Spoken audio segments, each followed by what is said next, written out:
नमस्कार, जय हिंद। स्वागत है आप सभी का माजी सा एजुकेशन पर।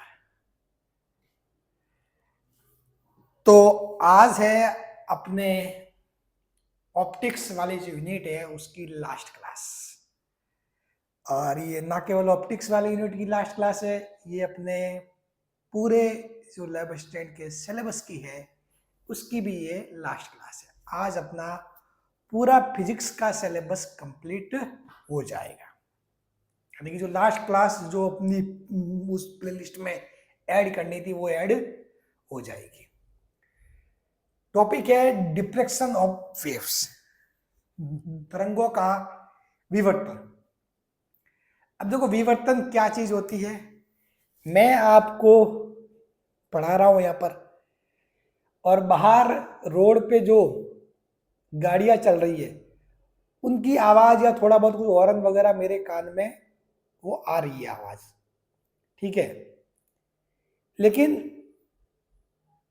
मान लो बाहर कोई लाइट है तो उसका उजाला अंदर नहीं आ पा रहा है, यानी कि मतलब बाहर की ध्वनि तो मेरे को सुनाई दे रही है, लेकिन बाहर का मतलब जो लाइट है, जो प्रकाश है, वो अंदर नहीं आ पा रहा। अब कहने का मतलब क्या हुआ, मतलब यही है कि भाई ध्वनि तो मुड़ के आ जाती है, ध्वनि तो मुड़ के आ जाती है, प्रकाश मुड़कर नहीं आ पाता। ध्वनि मुड़कर आ जाती है, प्रकाश मुड़कर नहीं आ पाता। ऐसा नहीं है कभी आता ही नहीं, आता है, लेकिन उसकी एक स्पेशल कंडीशन होती है। सर तो नॉर्मली नहीं आ पाता है, ठीक है। आप किसी जगह को पैक कर दोगे मस्त, मतलब बिल्कुल शानदार, मतलब ठीक है, तो वहां पर भले लाइट नहीं आएगी, प्रकाश नहीं आएगा, लेकिन वहां पे आवाज तो आएगी, ठीक है। तो वो ऐसा इसलिए हो रहा है कि ध्वनि तरंगे आसानी से मुड़ के आ जाती है, प्रकाश तरंगे नहीं आ पाती। तो विवर्तन चीज क्या है, किसी अपारदर्शी अवरोधक, पहले तो बात यह है कि वो जो अवरोधक है, जो बीच में जो चीज आ रही है, ठीक है, वो पारदर्शी नहीं होनी चाहिए। तो अपारदर्शी अवरोधक या द्वारक, मतलब बात ये क्या हुआ कि अवरोधक और द्वारक का मतलब क्या हुआ, अगर कोई चीज ऐसी है बीच में, ठीक है, तो ये तो हो गया अवरोधक, रोकने वाला। ये कोई वैसी चीज है जैसे बीच में इसमें छेद हो गया, चलो बीच में से छेद वाली कोई चीज है, ये चलो इसके बीच में एक पन्ने छेद कर दिए, मान लो ये देखो ये बीच में छेद रह गया, तो ये हो गया द्वारक, ठीक है, कि इसमें छोटा सा द्वार है। तो अवरोधक या द्वारक के तेज किनारों से प्रकाश के मुड़ने की घटना को प्रकाश का विवर्तन कहते हैं, ठीक है। अब इसी प्रकार ध्वनि तरंगों का भी विवर्तन होता है। जो ध्वनि तरंगे बाहर से मेरे कान में आ रही है, कोई बाहर से कोई आवाज आ रही है, तो बीच में तो बहुत सारी चीजें, दीवार है, गेट बंद है, सब कुछ चीजें हैं, लेकिन फिर भी आ रही है। कहां से आ रही है, गेट के जो किनारे हैं वहां से मुड़ के वगैरह घुस के मेरे कानों तक पहुंच जा रही है ध्वनि, ठीक है। तो किसी अपारदर्शी अवरोधक या द्वारक के तेज किनारों से प्रकाश के मुड़ने की घटना को विवर्तन कहते हैं। किसी तरंग का विवर्तन होने के लिए यह आवश्यक है कि विवर्तक या जो विवर्तक मतलब द्वारक या अवरोधक, ठीक है, का आकार तरंग के तरंग दैर्ध्य की कोटि का या उससे कम होना चाहिए।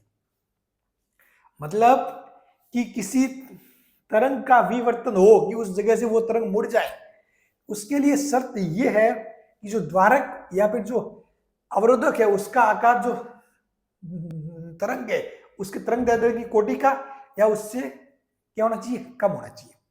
अब देखो, इसी कारण ध्वनि तरंगों में यह प्रभाव दैनिक जीवन में आसानी से हो जाता है। ध्वनि तरंगों का प्रभाव तो मैंने बताया, भाई मेरे को आवाज आ रही है बाहर से, तो किससे आ रही है, विवर्तन से आ रही है, ठीक है। परंतु प्रकाश तरंगों में विवर्तन दैनिक जीवन में बहुत कम होता है। प्रकाश तरंगों में वो बहुत कम होता है, नॉर्मली नहीं होता, ठीक है। सामान्यतः अवरोधक का जो आकार होता है वो प्रकाश के तरंग दैर्ध्य की तुलना में बड़ा होने के कारण प्रकाश तरंगे मुड़ नहीं पाती।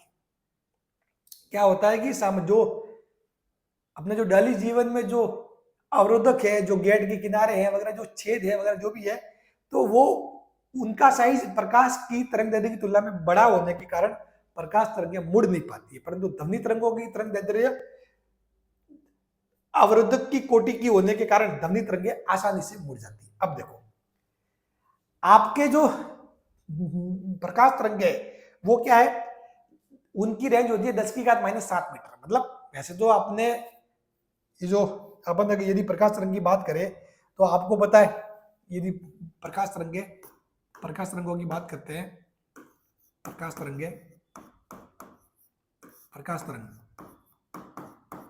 एक सेकंड बात करते हैं ध्वनि तरंग, ठीक है। तो यदि प्रकाश तरंग में बात करें तो आपको पता है अपन माइक्रोमीटर से लगाकर 1 एंगस्ट्रॉम तक क्या करते हैं, इसकी लैम्बडा जो इसका तरंग दैर्ध्य है वो अपने आता है। जब भी अपन सवाल करते हैं तो यही आता है कि भाई इसकी तरंग दैर्ध्य माइक्रोमीटर से लगाकर 1 एंगस्ट्रॉम तक, मतलब तो अपन मान लो कि ये एवरेज माइनस 10⁻⁷ की जो कोटि है वो उसकी होती है। और जो ध्वनि तरंगें आपको पता है कहां से कहां होती है, 20 हर्ट्ज से 20 kilo hertz, 20 kilo hertz, 20 hertz से क्या होती है, 20 किलो हर्ट्ज, ठीक है। तो यहां से आप देखोगे ना तो आपको पता है कि भाई V इक्वल टू क्या होता है, एफ लैम्बडा, ठीक है। और V V V क्या होगा, V आपके वेग है, आपको निकालना है एफ, सॉरी आपको निकालना है लैम्बडा, ये आपको एफ तो आपको दिया हुआ है, अगर लैम्बडा निकालना है तो लैम्बडा क्या होगा, V बटा एफ, तो V कितना होता है ध्वनि तरंगों के लिए 330 मीटर पर सेकंड, कुछ ऐसा होता है नॉर्मली। और यहाँ देखो 20 हर्ट्ज, ठीक है। और अगर इस केस में निकालोगे तो 330 बटा 20 और 1 2 3, तो ये लगभग आप देखोगे ना 0 से 0 16 32 लगभग 17 मीटर से लगाकर जब 20 हर्ट्ज, मतलब जितनी आवर्ती जितनी कम होगी तरंग दैर्ध्य उतनी ही ज्यादा होगी, ठीक है। आवर्ती जितनी कम होगी, ये सॉरी आवर्ती जितनी कम होगी तरंग दैर्ध्य क्या होगी उतनी ही ज्यादा होगी। V बराबर क्या होता है एफ लैम्बडा, एक बढ़ेगा तो दूसरा घटेगा ऐसे, ठीक है। यहाँ पर यदि आवर्ती ज्यादा है तो उसकी जो ये है तरंग दैर्ध्य 1.7 mm, ये क्या हो जाएगी 1.7 mm मिलीमीटर, ठीक है। 17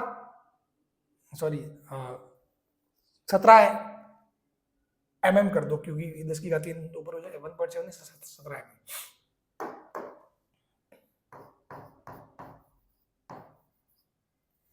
17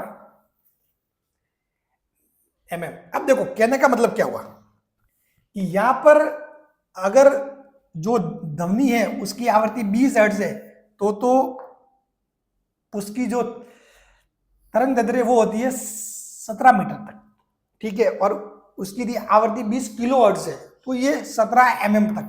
तो अपने जो भाई जो भी छेद वगैरह जो भी मतलब क्या बोले गेट है, गेट के किनारे खिड़कियों के किनारे वगैरह जो भी है जहां से मुड़ने की संभावना होती है तो उनकी रेंज क्या होती है, ये होती है भाई मीटर से लगाकर, मीटर में होती है लगभग मीटर से लगाकर mm तक, ये समझ लो, ठीक है। तो ये आसानी से ध्वनि तरंगों की तरंग दैर्ध्य क्या होती है, उनकी रेंज की होती है, जो अपने डेली लाइफ में जो अवरोधक या द्वारक होते हैं उनकी रेंज की होती है, उनकी कोटि की होती है। समझ गए, ये बातें भले ही लिख लेना, ठीक है। हाँ, तो इसी कारण ध्वनि तरंगों का विवर्तन क्या होता है, आसानी से हो जाता है, क्योंकि ध्वनि तरंगों की तरंग दैर्ध्य 1 मीटर के अपन मान सकते हैं कि 1 मीटर नॉर्मल, ठीक है। कि 20 हर्ट्ज और 20 किलो हर्ट्ज के बीच में कोई आवृत्ति है तो उसके लिए 1 मीटर अपन एवरेज ऐसे मानते हैं, ठीक है। तो इसीलिए ध्वनि तरंगों का विवर्तन आसानी से हो जाता है, प्रकाश तरंगों का नहीं होता। अब देखो ये क्या होता है, वही चीज है, ये क्या है द्वारक या ये क्या है द्वारक या अवरोधक, और डी क्या है, ये जो द्वारक या अवरोधक है उसकी चौड़ाई लंबाई जो भी आप बोलो, ठीक है। तो देखो डी बराबर लैम्बडा है या डी छोटा है लैम्बडा से तो क्या होगा विवर्तन होगा, विवर्तन होगा मतलब क्या होगा, प्रकाश ऐसे ऐसे फैल जाएगा, प्रकाश क्या होगा, फैल जाएगा। छेद जितना छोटा होगा प्रकाश ऐसे फैल जाएगा, क्या होगा, फैल जाएगा। ठीक है, जबकि छेद बड़ा होगा प्रकाश सीधा निकल जाएगा, उसका कोई भी मुड़ने की घटना नहीं होगी। जबकि यहाँ क्या होगा, ये प्रकाश मुड़ जाएगा, ये आ रहा था, देखो ये प्रकाश आ रहा था, अब यहाँ से इस कोने से ये मुड़ गया, इस कोने से ये मुड़ गया, तो ये मुड़ने की घटना है, उसको बोलते हैं विवर्तन। फिर भी हालांकि विवर्तन की घटना प्रकाश में अपने को डेली लाइफ में देखने को नहीं मिलती है, फिर भी कोई घटना है, जैसे कि दरवाजे और खिड़कियों के कोनों के आसपास जो प्रकाश है उसका मुड़ना। आपने बहुत बार देखा होगा कि रूम में बिल्कुल अंधेरा कर दो, बिल्कुल अंधेरा, फिर कई बार क्या होता है, सूरज की रोशनी कहीं से ऐसे ऐसे एक छेद से मतलब बिल्कुल निकल के ऐसे आती है और सॉरी आपको पूरा मतलब ऐसे एक व्हाइट पट्टी की पट्टी दिखाई देती है। ठीक है, वो किस कारण होता है, वो विवर्तन के कारण ही होता है। ठीक है, वही सेम तो बादल से आती है सूरज की किरण, आपने देखा होगा कभी बारिश के मौसम में बादल से जो सूरज की किरण आती है तो वो क्या होती है, बिल्कुल ऐसे व्हाइट पट्टी की पट्टी निकलती हुई आती है। ठीक है, तो वो क्या होता है एक्चुअली, वही जो सूरज की किरण आ रही होती है बादल से टकराती है, उसका विवर्तन होता है और वो आपको दिखाई देता है। सीडी या डीवीडी की जो सतह है वो रंगीन दिखाई देती है, आप सीडी या डीवीडी को देखोगे तो उसमें 7 रंग दिखाई देंगे ऐसे, वो भी विवर्तन की घटना के कारण ही होता है। ठीक है, अब देखो मैं आपको एक एग्जाम्पल बताता हूं, आप जैसे कि ये है ना, चलो बोले या तो आप ये कर दो, यू करके भी ऐसे जैसे अपनी जो अंगुली है ना, अंगुली की जो छेद है ना उससे देखना, ऐसे लाइट की तरफ देखना, आपको है ना बल्ब बिल्कुल ऐसे देखोगे ना तो बल्ब के बल्ब या ट्यूबलाइट जो भी होगी उसको दोनों और व्हाइट पट्टी पट्टी ऐसे जाती हुई दिखाई देगी। जैसे कि मैं इसमें देख रहा हूँ, इसमें देखो ना तो ये मेरे को ये देखो बिल्कुल साफ साफ दिखाई दे रहा है, ये इसके बीच में गैप होना चाहिए, थोड़ा सा मतलब गैप, बिल्कुल बारीक सा गैप होना चाहिए। ठीक है, उस गैप में से मैं देख रहा हूँ ना तो मेरे को देखो बिल्कुल ऐसे पट्टी की पट्टी जाती हुई दिखाई दे रही है। एक्सपेरिमेंट आप भी कर सकते हो। ठीक तो वो किस कारण होता है, विवर्तन के कारण, क्योंकि क्या होता है कि वो लाइट है ना, लाइट आपकी आंखों में आई ऐसे मुड़ती है तो आपको ऐसे पट्टी पट्टी मतलब ये ऐसे जाती हुई दिखाई देती है क्योंकि ये मुड़ रही है। ठीक है, तो आपको वो पट्टी की पट्टी दिखाई देगी, मेरे को साफ दिखाई दे रही है, देखो पट्टी की पट्टी। हाँ चलो,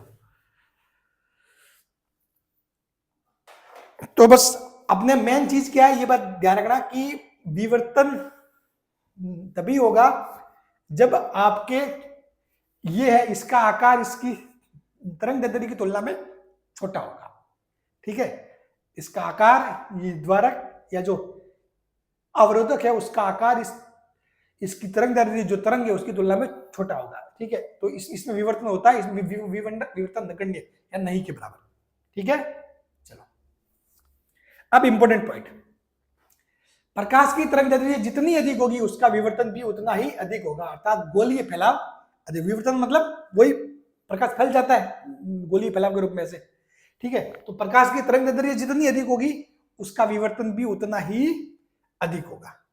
ठीक है, चलो तरंगों का विवर्तन प्रकाश की तरंग दैर्ध्य तथा अवरोधक या द्वारक के आकार पर निर्भर करता है। तो ये तो साफ बात है, आपने बात की है कि भी जो प्रकाश तरंग है यहाँ पे जो भी ध्वनि तरंगे भी है तो उनका विवर्तन प्रकाश मतलब जो तरंग दैर्ध्य होती है और जो अवरोधक है उसके आकार पर डिपेंड करता है। लेकिन ध्वनि के बारे में अपने को सोचने का काम ही नहीं जाता क्योंकि उसकी जो रेंज ही वही होती है, ध्वनि की तरंग दैर्ध्य की रेंज और अपने डेली लाइफ में जो चीजें होती है उनकी रेंज सेम ही है, तो इसलिए ध्वनि तरंगे आसानी से मुड़ जाती है।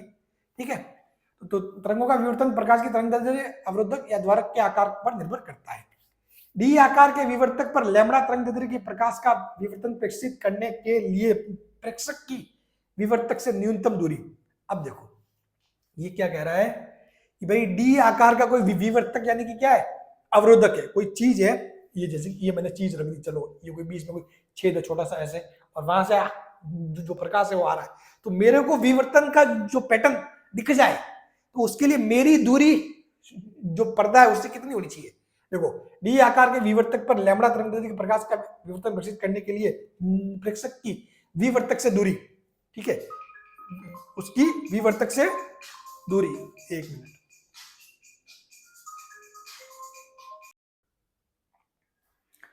तो ठीक है ये हो गया, मतलब ये न्यूनतम दूरी इतनी होनी चाहिए भाई। ये कोई लाइट आ रही है प्रकाश, ये बीच में क्या है अवरोधक है, ठीक है, डी आकार का, और आप इससे न्यूनतम कितनी दूरी पर रहो कि आपको ये विवर्तन पैटर्न आसानी से दिखाई दे जाए, बस कहने का मतलब ये है।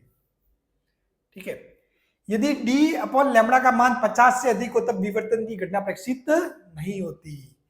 ठीक है, अब देखो यहां पर ये अपन ने देखा कि यदि डी अपॉन लैम्बडा का मान 50 से अधिक हो तो क्या होता है, विवर्तन की घटना प्रदर्शित नहीं होती।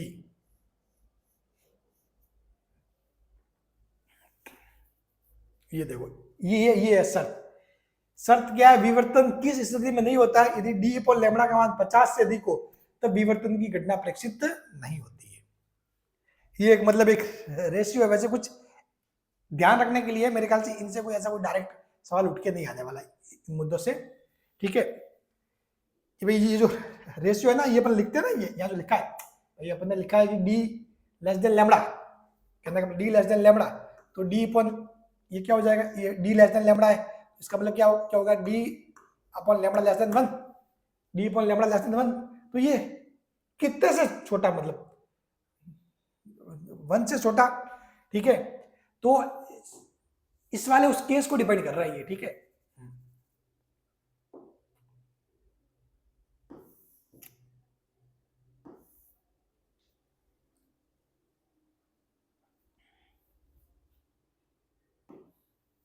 तो उस केस में विवर्तन की घटना प्रदर्शित नहीं होती है, जस्ट नॉर्मल पॉइंट्स है। ठीक है, अब देखो सबसे इंपॉर्टेंट चीज, ये पॉइंट समझ लिया, पॉइंट नंबर 1, 2, 3, ठीक है, 3 और 4 just as a normal as a information, आप इन पे कोई सवाल आपके नहीं बनने वाला। ठीक है, 5वां, लाल प्रकाश द्वारा बना विवर्तन प्रतिरूप नीले प्रकाश के विवर्तन प्रतिरूप से अधिक फैला हुआ होता है। लाल प्रकाश द्वारा बना विवर्तन प्रतिरूप नीले प्रकाश के विवर्तन प्रतिरूप से अधिक फैला हुआ होता है। क्यों? क्योंकि लाल प्रकाश की तरंगदैर्ध्य ज्यादा होती है। तरंगदैर्ध्य जितनी ज्यादा होगी, प्रकाश की तरंगदैर्ध्य जितनी अधिक होगी, उसका विवर्तन भी उतना ही अधिक होगा। प्रकाश की तरंगदैर्ध्य जितनी ज्यादा होगी, उसका विवर्तन भी उतना ही क्या होगा, अधिक होगा। तो बस वही, लाल प्रकाश द्वारा बना विवर्तन प्रतिरूप नीले प्रकाश के विवर्तन प्रतिरूप से अधिक फैला हुआ होता है। ठीक है, बात क्लियर? क्यों? क्योंकि लाल प्रकाश की तरंगदैर्ध्य, तो लैम्बडा लाल ज्यादा होती है, लैम्बडा नीला।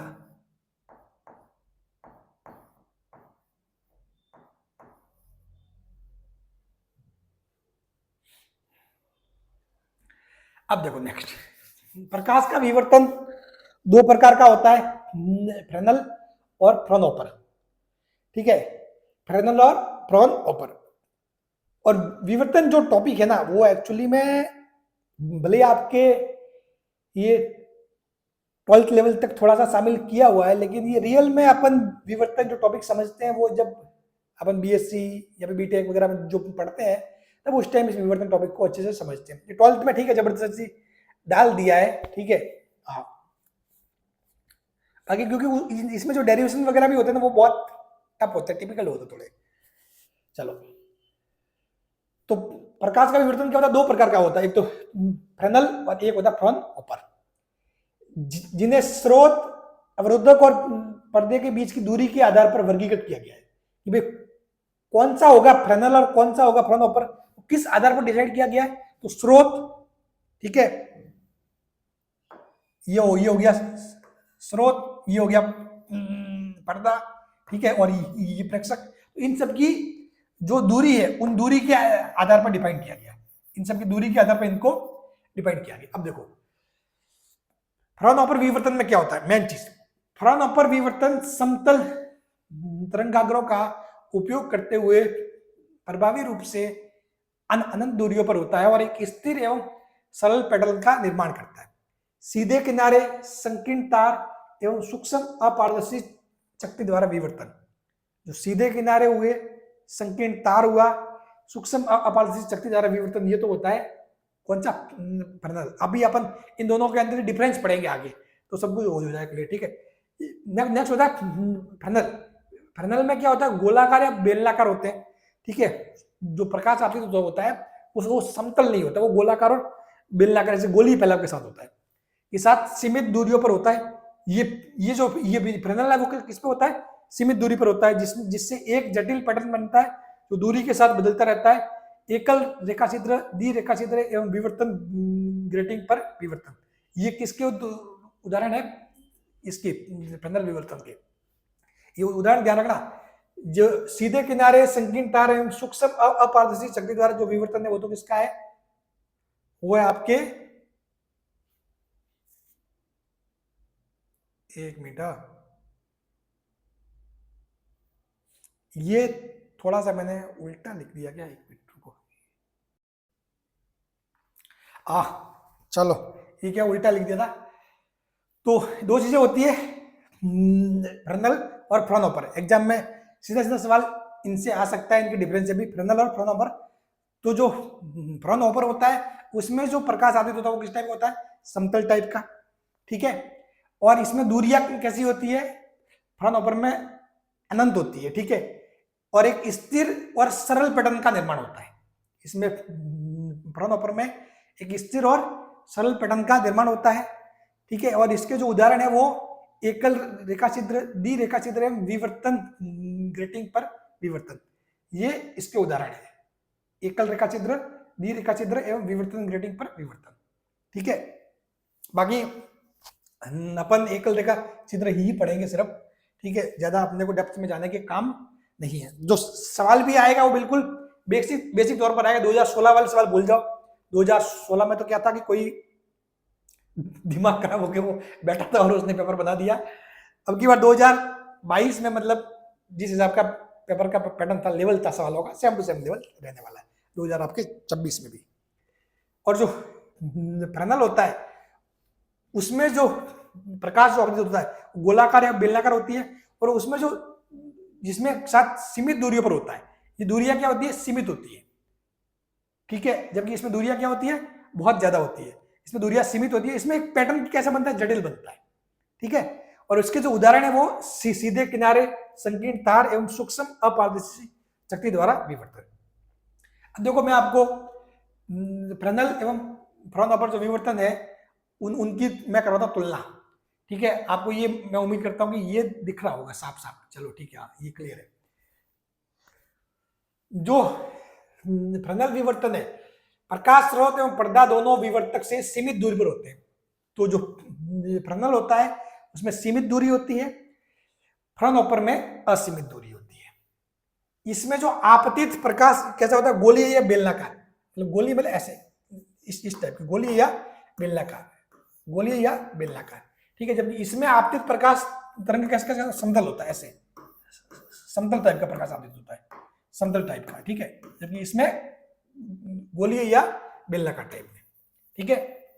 चलो इसमें प्रेक्षण बिना किसी दर्पण या लेंस की सहायता से लिए जाते हैं। इसमें अपन क्या करते हैं, दर्पण या लेंस का उपयोग नहीं करते, जो कि जो पैटर्न को देखने के लिए या पैटर्न स्थापित करने के लिए अपन किसी भी लेंस का उपयोग नहीं करते। लेकिन इस फ्राउनहोफर में क्योंकि दूरियां क्या होती है, दूरियां ज्यादा होती है, तो दूरी ज्यादा होती है तो उनको केंद्रित करने के लिए, अभिसारित करने के लिए, क्या करने के लिए, केंद्रित करने के लिए, अभिसारित करने के लिए अपन क्या करते हैं, उत्तल लेंस का उपयोग करते हैं। क्योंकि उत्तल लेंस कैसा होता है, अभिसारित होता है, दूर से आने वाली किरणों को इकट्ठा कर लेता है एक जगह, ठीक है।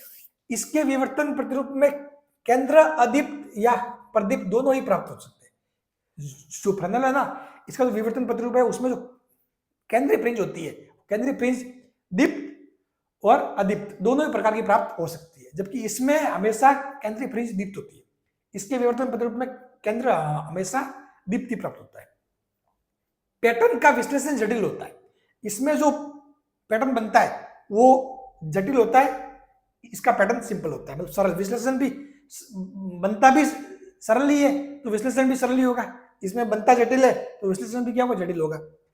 विवर्तन पैटर्न जटिल होता है और दूरी के साथ बदलता रहता है, इसका विवर्तन पैटर्न जटिल और दूरी के साथ बदलता रहता है। विवर्तन पैटर्न सरल और स्थिर होता है, ठीक है। इसे बिना किसी विशेष उपकरण के प्राप्त कर सकते हैं। इसको प्राप्त करने के लिए स्पेक्ट्रोमीटर की आवश्यकता होती है।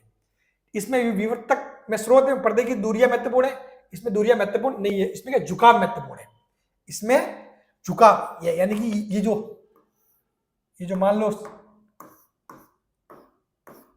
झुकाव मतलब जो प्रकाश है, मतलब ऐसे किस हिसाब से आपतित हो रहा है, ठीक है, हाँ, वो झुकाव महत्वपूर्ण है।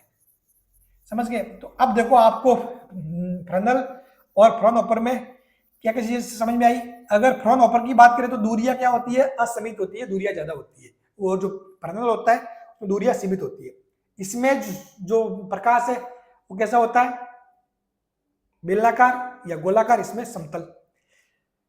इसके अंदर जो बनते हैं पैटर्न वो कैसे बनते हैं, जटिल बनते हैं। इसमें पैटर्न कैसे बनते हैं, सरल बनते हैं। ठीक है, ये चीजें बेसिक चीजें ध्यान रखना, एग्जाम में सवाल इनके डिफरेंस पे सीधा सीधा आ सकता है। ठीक है, नेक्स्ट पढ़ते हैं फ्रेनेल विवर्तन। देखो ज्यादा इनके डेरिवेशन पे नहीं जाएंगे अपन, ना ही उस चीज की जरूरत है। मैंने इंपॉर्टेंट टॉपिक जो फॉर्मूले थोड़ा बहुत आपको चीज बता के कि यहाँ बस अपने काम हो जाए, तो अपने को इसमें कूदना नहीं है। विवर्तन को अपने को ऐसे नहीं कि पूरे एक एक कॉन्सेप्ट विवर्तन चीज का अपने को वो करने के लिए, तो वो हो ही नहीं सकता। ठीक है, ना ही कोई टीचर आपको बताएगा, सीधी सी बात है, लैब असिस्टेंट लेवल पे तो उस चीज की जरूरत भी नहीं है। ठीक है, हाँ, अगर आप इन सब के डेरिवेशन वगैरह वो कर रहे हो तो ये भी टाइम वेस्ट है। ठीक है ना, अपने को पॉइंट टू पॉइंट रहना है। हाँ, व्यतिकरण था, मैंने आपको समझाया अच्छे से, क्योंकि व्यतिकरण एक 12th लेवल की भी चीज थी, और वो क्योंकि ये चीजें मतलब इन्होंने घुसेड़ दी है जबरदस्ती। ठीक है, लेकिन ये चीजें 12th के बाद की है ज्यादा अच्छे से समझने के लिए। ठीक है, चलो फ्रेनेल विवर्तन में पहले एक चीज होती है फ्रेनेल अर्धआवर्ती कटिबंध, जिसको बोलते हैं HPZ, Fresnel half period zone, Fresnel half period zone. ठीक है, तो देखो फ्रेनेल के अनुसार क्या होता है, किसी जो गोलाकार प्रकाश है, ठीक है, तो उसको अपन क्या करते हैं, इन HPZ में बांट सकते हैं, एक एक, जैसे कि एक एक इसमें बांट रखा है। ठीक है, एक एक HPZ, देखो ये हो गया पहला,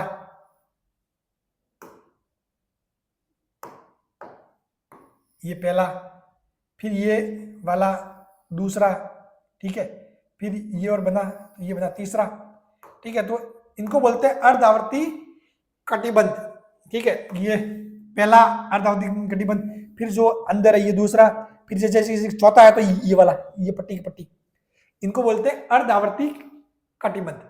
ठीक है, अब देखो अगर कोई पूछे आपसे कि nवें अर्धआवर्ती कटिबंध की त्रिज्या क्या होगी, तो वो होगी ND लैम्बडा।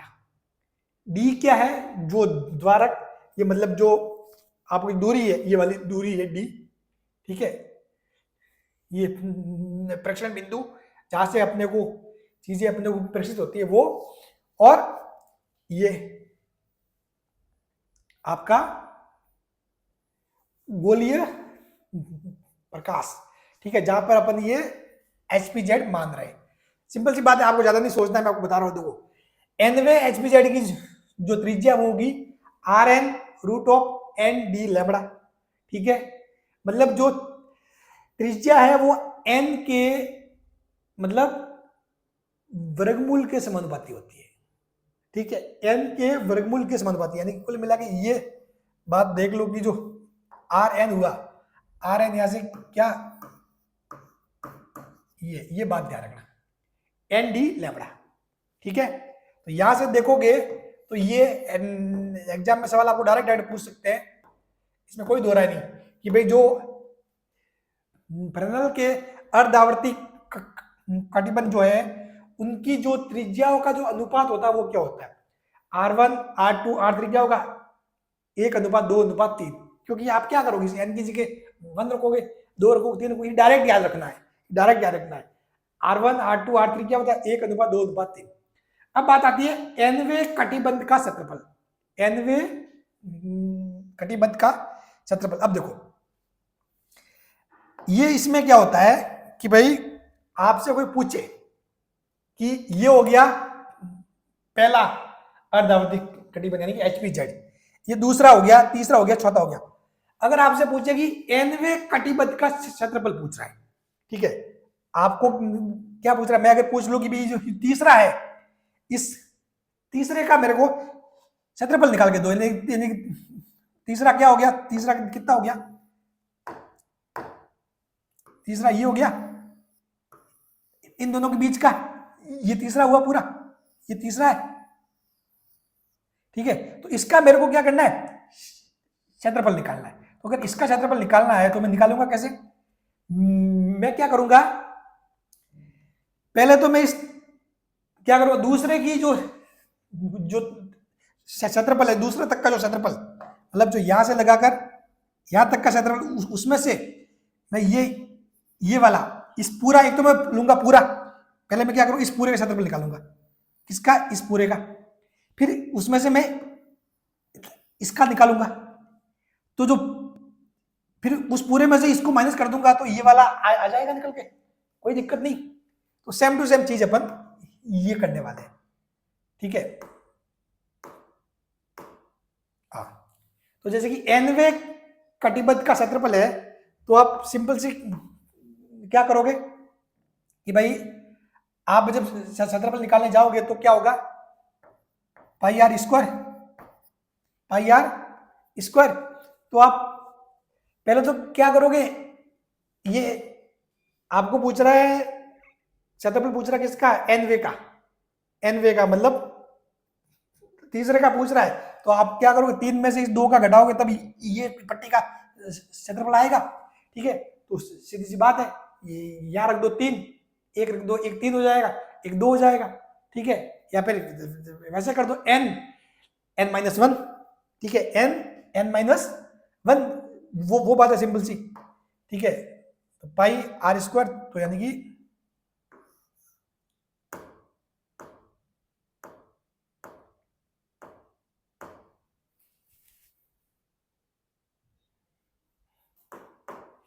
देखो R N D lambda root of N D lambda, ठीक है। तो अपन क्या करेंगे, अपने को कोई भी मान लो ये कोई एनवा, ये है एनवा कटिबद्ध है, इसका निकालना है। तो ये अपन क्या करेंगे, पहले इसका क्षेत्रफल निकालेंगे n-1 का, ठीक है। फिर ये इसका निकालेंगे पूरे का, nवे का, ठीक है। तो n में से n-1 का घटाएंगे तो अपने को इस पट्टी का क्षेत्रफल प्राप्त हो जाएगा। तो यदि nवे का क्षेत्रफल पूछे तो पाई आर स्क्वायर मतलब एन डी लैम्बडा, और n-1 का पूछे तो पाई n-1 डी लैम्बडा, बस ये हो जाएगा। जब आप माइनस करोगे तो पाई एन डी लैम्बडा, ठीक है, minus pi N D lambda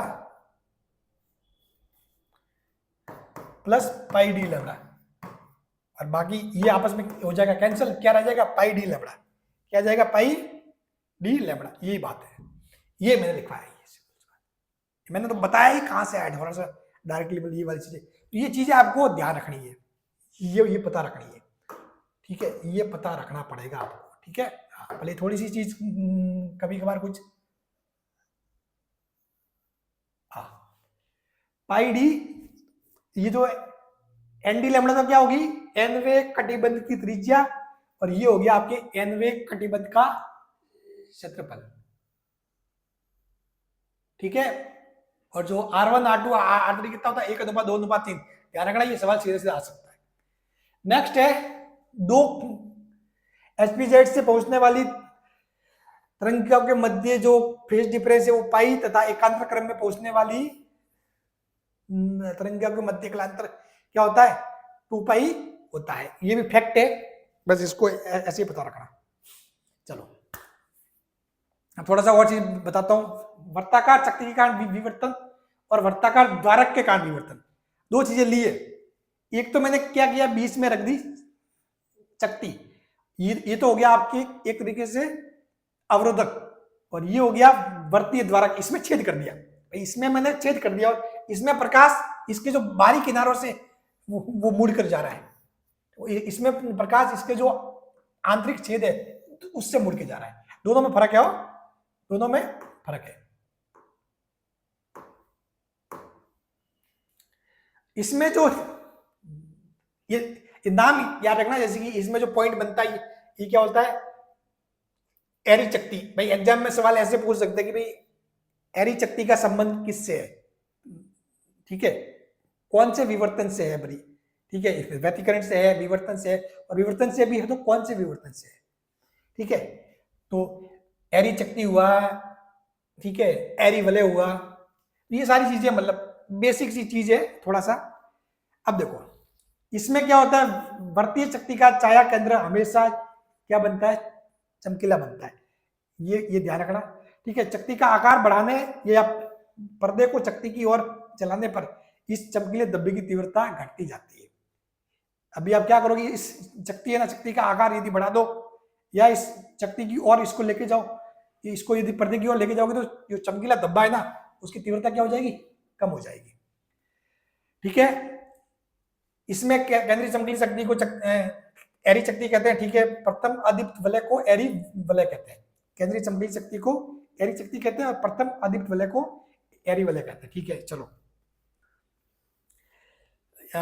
ये यदि चक्ति के द्वारा एन HPZ घेरे गए हैं तो एन डी लैम्बडा बराबर, अब क्या है, मान लो ये जो चक्ति है, ये चक्ति का जो छायांकित भाग है वो इसके कितने भाग को घेरता है, ठीक है। मान लो इसने आपके जो एन है, एन HPZ अर्धआवर्ती जो कटिबद्ध है उसको घेर लिया, तो जो चक्ति का क्षेत्रफल है पाई आर स्क्वायर वो इस एन डी लैम्बडा के हो जाएगा बराबर। भाई जो चक्ति का क्षेत्रफल पाई आर स्क्वायर है वो एन डी लैम्बडा के बराबर हो जाएगा, ये हो जाएगा, ठीक है।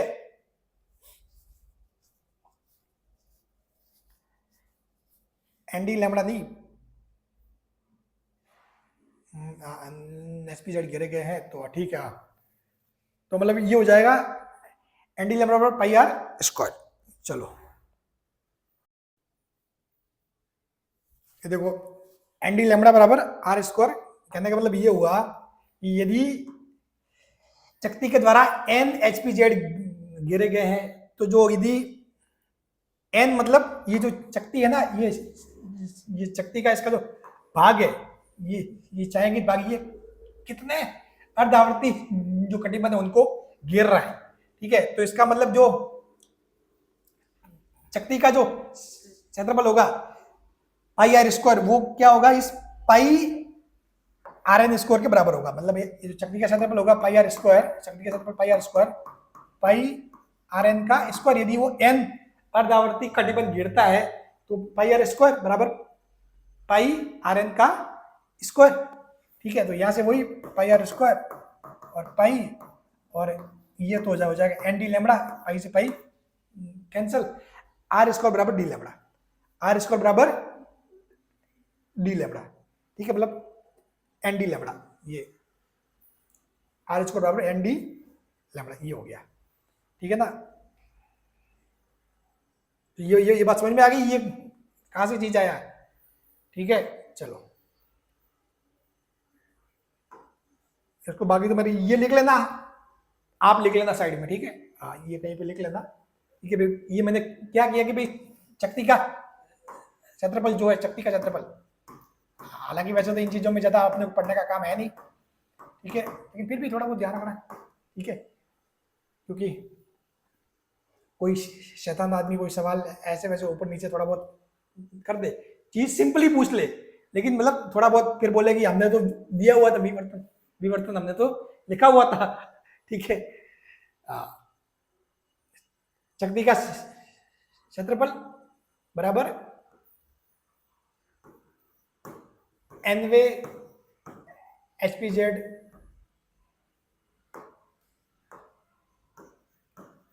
तक घेरा गया क्षेत्रफल, घेरा गया क्षेत्रफल। तो जो एनवे HPZ तक घेरा गया क्षेत्रफल मतलब कितना भाई, यहां तक घेर रहा है, यहां तक मान लो n हो रहा है तो पूरे का क्षेत्रफल क्या हो जाएगा, क्योंकि अपने को पता है रेडियस क्या होती है आर एन की, root of N D lambda, ठीक है। तो पाई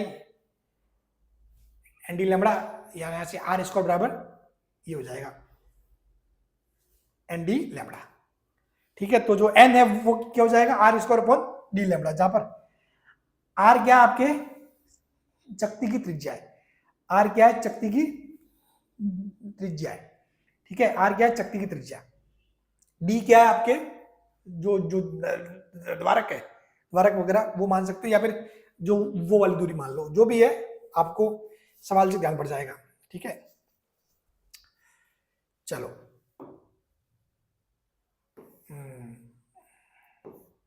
अभी आपको थोड़ा बहुत वैसे धीमे धीमे कॉन्फिडेंस आ जाएगा। रियल मतलब जब हम सवाल करेंगे ना, इसके न्यूमेरिकल सॉल्व करेंगे, तब जाके चीजें आपके अच्छे से सॉल्व होगी। ठीक है,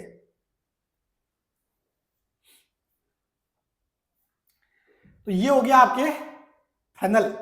अब बात करते हैं फ्रॉनहोफर की। एकल स्लिट फ्रॉनहोफर विवर्तन, एकल स्लिट फ्रॉनहोफर विवर्तन, इस पे सवाल आएंगे। जो अब तक जो सवाल पूछे गए ना वो इसी पे पूछे गए। अब तक जो सवाल पूछे गए वो किस पे पूछे गए, इस पे, एकल स्लिट फ्रॉनहोफर विवर्तन। चलिए, तो अब बात करते हैं एकल स्लिट फ्रॉनहोफर विवर्तन, जिससे सवाल पूछे जाते हैं। ठीक है, अपन क्या करते हैं, एक वर्णी जो प्रकाश स्रोत है, लेजर, लेजर कैसा होता है, एक वर्णी प्रकाश स्रोत, लाल है तो लाल, नीला तो नीला, पीला है तो पीला। ठीक है, अभी इसमें डी जो छेद है इसका एकल स्लिट पर्दा, बीच में अपन लेंस लगाते हैं, मैंने बताया था। ठीक है, फिर इसमें बनता है ये फ्रिंज का पैटर्न बनता है, ये फ्रिंज का पैटर्न ये बनता है ऐसे। देखो बीच में जैसे कि अपन ने लाल लाइट काम में ली है, तो लाल, ये फिर से आगे आ गया ब्लैक, लाल ब्लैक रेड ब्लैक। ठीक है, तो देखो ये जो बीच में जो लाल बन रहा है ना, ये होता है केंद्रीय उच्छिष्ट, इसको बोलते हैं केंद्रीय उच्छिष्ट, ध्यान रखना लैंग्वेज, इसको बोलते हैं केंद्रीय उच्छिष्ट। फिर उसके बाद ये बन गया ब्लैक, तो उसको बोलते हैं प्रथम द्वितीयक निम्निष्ट। एक्चुअली में इसमें क्या होता है, ये जो सेंटर में होता है उसको बोलते हैं केंद्रीय उच्छिष्ट, और जो बाकी के जो होते हैं, भले वो मैक्सिमा या मिनिमा जो होते हैं, या उच्छिष्ट या निम्निष्ट जो होते हैं, तो उनको बोलते हैं द्वितीय उच्छिष्ट या फिर द्वितीय निम्निष्ट। इनका नाम ही है, नाम ही उनको ये बोलते हैं द्वितीय उच्छिष्ट या द्वितीय निम्निष्ट। जैसे कि आपके ये हो गया कि इसको बोलेंगे प्रथम द्वितीय निम्निष्ट। अगर इसकी बात करूं ये वाले की, तो इसको मैं बोलूंगा द्वितीय द्वितीयक निम्निष्ट, समझ गए इसको। सेम टू सेम यदि मैं बात करूं किसकी, उच्छिष्ट की, तो उच्छिष्ट की बात करूं तो प्रथम द्वितीयक उच्छिष्ट ये हो गया, ये आपके उच्छिष्ट पीक बन गया, इसको बोलूंगा मैं द्वितीय द्वितीयक उच्छिष्ट। ऐसे बात समझ गए। इस बीच वाले को हमेशा बोलेंगे केंद्रीय उच्छिष्ट, उसके बाद जो उच्छिष्ट होंगे उसको बोलूंगा प्रथम द्वितीयक उच्छिष्ट, इसको द्वितीय द्वितीयक उच्छिष्ट, इसको बोलेंगे तीसरा द्वितीयक उच्छिष्ट। और जो निम्निष्ट होते हैं उनको बोलते हैं द्वितीयक निम्निष्ट। ये हो गया प्रथम द्वितीयक निम्निष्ट, ये हो गया द्वितीय द्वितीयक निम्निष्ट, ऐसे बोलेंगे। ठीक है, हाँ, इसको क्या बोलेंगे, द्वितीयक। अगर इसको बोलना हो तो मैं क्या बोलूंगा, द्वितीय द्वितीयक निम्निष्ट, द्वितीयक निम्निष्ट। ये ध्यान पड़ गया नामकरण, ये सबसे जरूरी है, ये समझ में आना। ये समझ में नहीं आया तो फिर आगे दिक्कत हो जाएगी। तो केंद्रीय उच्छिष्ट, फिर उसके बाद मतलब पीक बन गया केंद्रीय उच्छिष्ट में, मतलब ये बन गया चमकीला, फिर ये हो गया काला, तो हो गया प्रथम द्वितीयक निम्निष्ट। ठीक है, और सेम टू सेम पैटर्न इसके साइड भी बनेगा, जैसे कि विवर्तन में बनता था, सेम टू सेम पैटर्न अपने इस साइड भी बनेगा नीचे। ठीक है, दोनों साइड। ठीक है, बात क्लियर। और जो फ्रिंज की जो तीव्रता है, तीव्रता आप देखोगे ना तो इसकी तीव्रता ज्यादा होगी, फिर उसके बाद तीव्रता डाउन होती जाएगी, तीव्रता घटती जाएगी। ठीक है, ये होता है चीजें बस। अब देखो विवर्तन प्रतिरूप में केंद्रीय उच्छिष्ट के दोनों ओर एकांतर क्रम में काले व चमकीले विवर्तन बैंड बनते हैं, जिनकी तीव्रता केंद्रीय उच्छिष्ट की तुलना में घटती जाती है, जिन्हें द्वितीय उच्छिष्ट व द्वितीय निम्निष्ट कहते हैं। बात समझ गए। इनकी तीव्रता क्या होगी, केंद्रीय उच्छिष्ट की तुलना में तीव्रता धीरे धीरे घटती जाएगी। मतलब इसमें पैटर्न ऐसे बनते जैसे कि अपना विवर्तन था, विवर्तन में तो क्या था, पूरा का पूरा अपने पैटर्न सेम था, जैसे कि विवर्तन में पूरा यू बनता था पैटर्न, बिल्कुल ऐसे सेम टू सेम, ऐसे ऐसे सेम लेवल थे। इसमें सेम नहीं बनी, इसमें ये फिर छोटा, फिर उससे छोटा, फिर ये गायब होता जाएगा। तीव्रता धीरे धीरे क्या क्या हो रही है, कम होती जाती है इसमें, ठीक है, ये बात होती है।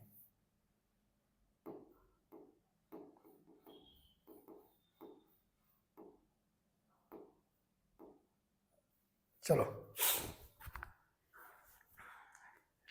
ये समझ में आया डायग्राम, डायग्राम में कोई दिक्कत नहीं, ठीक है। उत्तल लेंस मैंने बताया था अपन लेंगे काम में, ठीक है। वो जो प्रकाश आपतित तो होगा वो कैसा होगा, समतल, समतल टाइप का, किस टाइप का, समतल,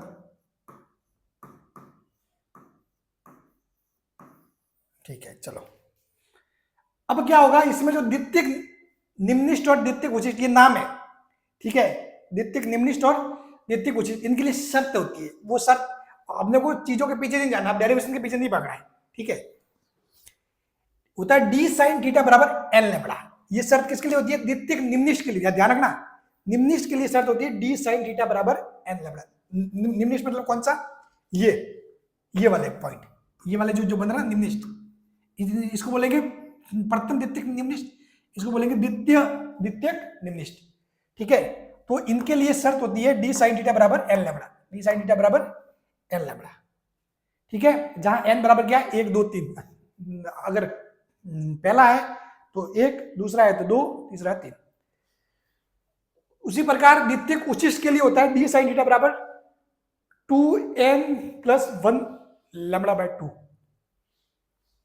2n+1 लैम्बडा बाय 2, यानी कि इसमें आप यदि n बराबर 1 रखोगे तो कितना, 3 लैम्बडा बाय 2 से स्टार्ट हो रहा है ये मामला आपने 3 लैम्बडा बाय 2 से स्टार्ट हो रहा है। अब आपको माइंड में आ रहा होगा सर लैम्बडा बाय 2 का गया, तो लैम्बडा बाय 2 पहुंच गया किसको, केंद्रीय उचिष्ठ को।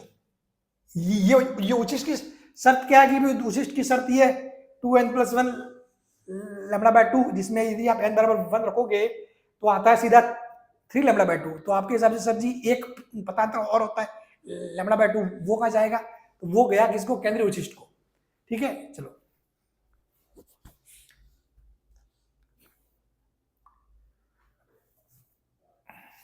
नेक्स्ट, ये शर्त ध्यान रखना आप बस, डी साइन थीटा बराबर एल लैम्बडा किसके लिए, द्वितीयक निम्निष्ठ के लिए, और ये डी साइन थीटा बराबर 2n+1 लैम्बडा बाय 2 द्वितीयक निम्निष्ठ के लिए, और n बराबर 1 2 3, ये 2n+1 लैम्बडा बाय 2, n बराबर 1 2 3, ये ध्यान रखना, सवाल इनसे ही आते हैं, इससे ही आते हैं, ठीक है। अब देखो nवें द्वितीयक निम्निष्ठ की कोणीय स्थिति, जो nवां द्वितीयक निम्निष्ठ है इसकी कोणीय स्थिति क्या होगी, तो कोणीय स्थिति क्या लिख देंगे, साइन थीटा बराबर एल लैम्बडा बटा डी, डी को भाग में ले जाओ, और यदि थीटा अल्प है, थीटा यदि अल्प है तो साइन थीटा में क्या है, साइन थीटा बराबर थीटा, और थीटा बराबर क्या हो जाएगा, एल लैम्बडा बाय डी, ठीक है।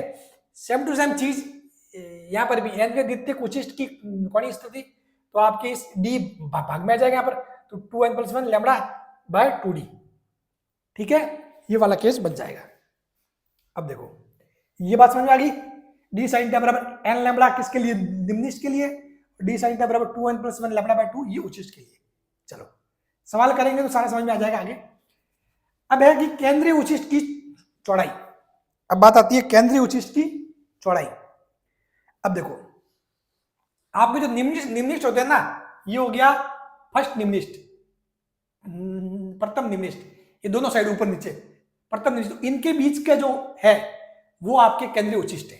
तो आपको निकालनी है केंद्रीय उचिष्ठ की चौड़ाई, ये वाली 2x, ये वाली आपको निकालनी है, ठीक है। तो अब देखो पहले आप क्या चीज करोगे, उसके लिए आप क्या करोगे, प्रथम निम्निष्ठ की कोणीय स्थिति, तो ये अपने जो प्रथम निम्निष्ठ है ये यहां पर है,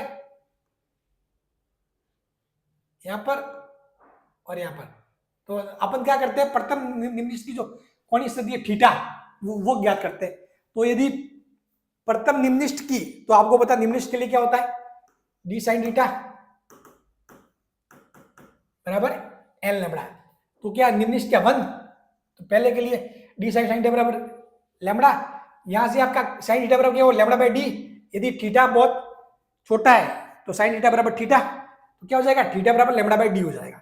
थीटा बराबर क्या हो जाएगा, लैम्डा बाय डी। ये सेम टू सेम चीज यहां से आई है, कहां से निकल के आया, आप कहोगे देखो थीटा बराबर nवें द्वितीयक निम्निष्ठ की कोणीय स्थिति, तो अपने को पहले द्वितीयक निम्निष्ठ की कोणीय स्थिति निकालनी है, तो थीटा कितना आ जाएगा, n की जगह 1 रख दो, लैम्डा बाय डी, n की जगह 1 रखा, लैम्डा बाय डी। तो अब देखो, अतः केंद्रीय उचिष्ठ की कोणीय चौड़ाई, केंद्रीय उचिष्ठ की जो कोणीय चौड़ाई है ये वाली पूरी, थीटा और थीटा, ये वाली थीटा और थीटा, ठीक है, तो वो आपके हो जाएगी 2 थीटा, क्योंकि अपने को पूरी निकालनी है ना। कौन सी चौड़ाई, कोणीय चौड़ाई है, कोणीय चौड़ाई क्या हो जाएगी, 2 थीटा, ठीक है। ये देखो इस डायग्राम से आप समझ रहे होंगे, इस 2 थीटा ये है, आपने अभी जो निकाला ये थीटा, वो ये वाला है, ये वाला। अब आपको इसका दुकान नीचे भी है, ऐसे कैसे, ऐसे कैसे नीचे भी है, ठीक है। तो ये आपके हो जाएगा 2 थीटा, यानी कि 2 लैम्डा बाय डी, ये हो जाएगा 2 लैम्डा बाय डी। बात क्लियर, चलो। उसी प्रकार नेक्स्ट चीज आती है केंद्रीय उचिष्ठ की रेखीय चौड़ाई, केंद्रीय उचिष्ठ की रेखीय चौड़ाई। अब देखो रेखीय चौड़ाई निकालनी है, यानी कि मतलब ये x का मान निकालना है, x का मान निकालना है, ठीक है। अब देखो मैं अगर मान लू कि इसमें tan थीटा है, ये वाला, ये त्रिभुज काम में ले रहा हूं, ये त्रिभुज tan थीटा बराबर क्या होता है, लंब बटा आधार। अब ये दूरी कितनी है, इसको d बोलो या f बोलो, f क्या, लेंस की फोकस दूरी, तो ये लगभग इसके इक्वल होता है, क्योंकि अपन बीच में लेंस लगा देते हैं ना, तो अपने को सब कुछ चीजें लेंस की फोकस दूरी के हिसाब से वो एडजस्ट हो जाती है, ठीक है। तो भले इसको कैपिटल डी या एफ, दोनों में से कोई भी एक चीज दी होगी, अगर ये दिया है तो ये रखो, और ये दिया तो ये रखो, दोनों इक्वली होते हैं लगभग, ठीक है। हाँ,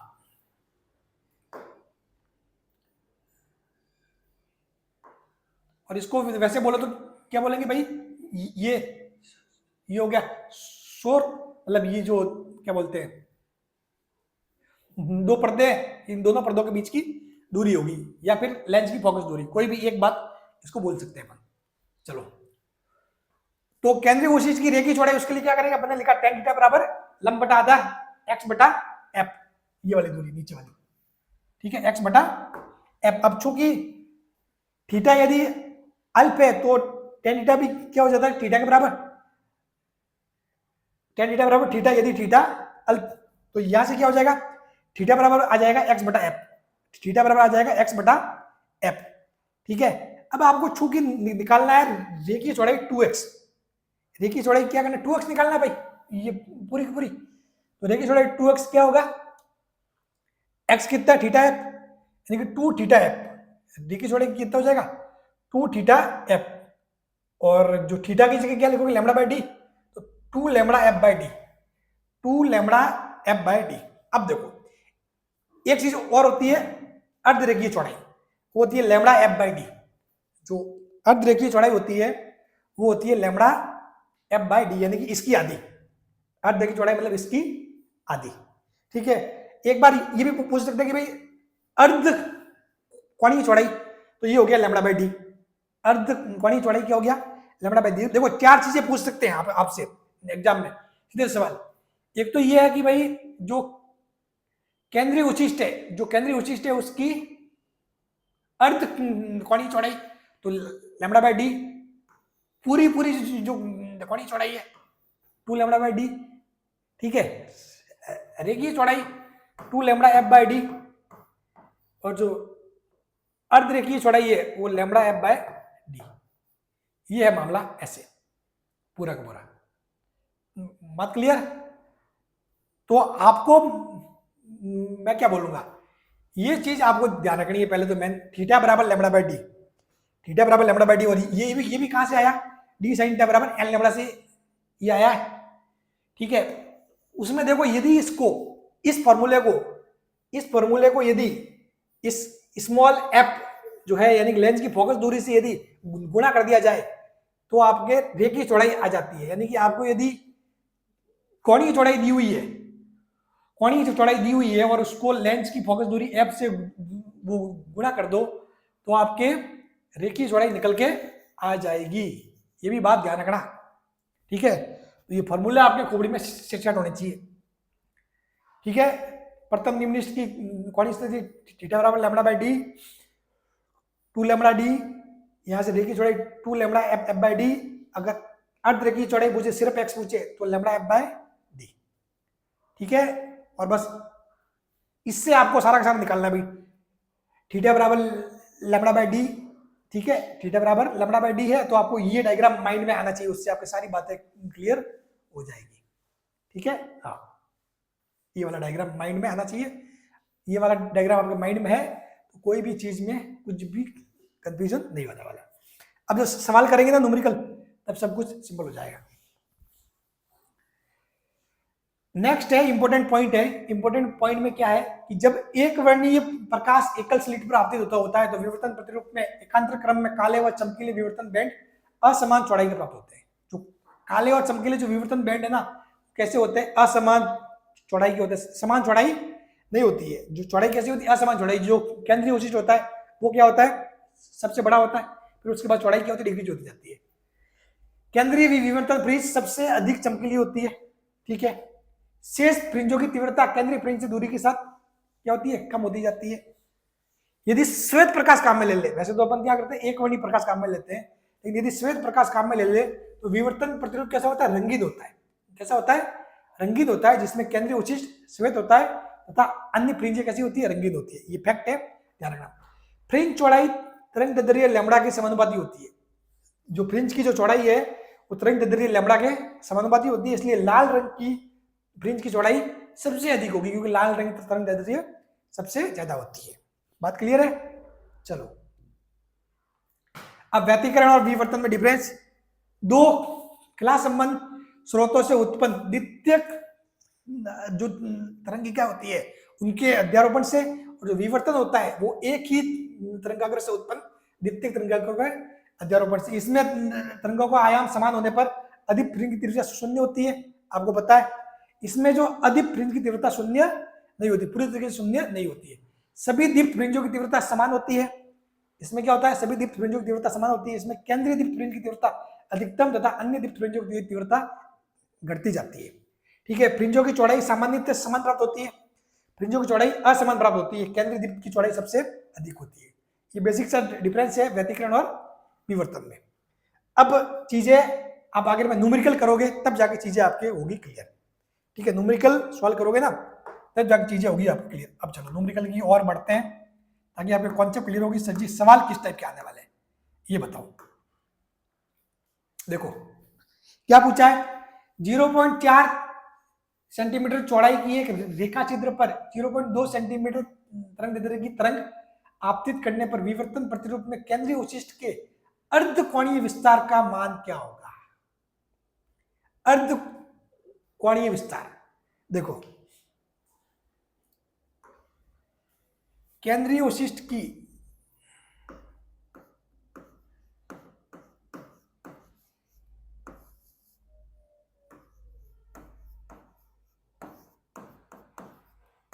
केंद्रीय उचिष्ट का जो कोणीय विस्तार होता है, कोणीय विस्तार कितना होता है? केंद्रीय उचिष्ट का जो कोणीय विस्तार होता है वो कितना हो गया? लैम्डा बाय डी, भाई 2 लैम्डा बाय डी।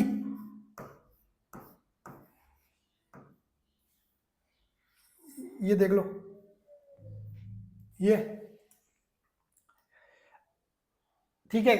केंद्रीय उचिष्ट की जो कोणीय चौड़ाई होती है वो क्या होती है? 2 लैम्डा बाय डी। क्योंकि 2 लैम्डा बाय डी कहां से आई? मैंने बताया कि भाई प्रथम निम्नलिखित की जो स्थिति है डी साइन थीटा, ठीक है, डी साइन थीटा को बराबर अपने एल लैम्डा के बराबर कर दिया, तो ये वाली स्थिति, ये दूरी निकालनी थी अपने को, ठीक है। चलो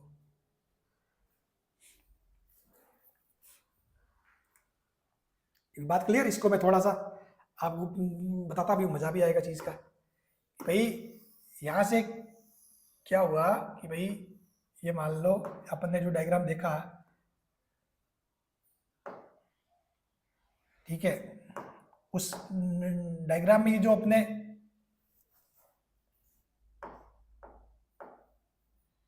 ये ऐसे होता ही है। केंद्रीय उचित जो है ना, केंद्रीय उचित ऐसे है तो इस साइड ये क्या होता है, लेमड़ा बाय डी।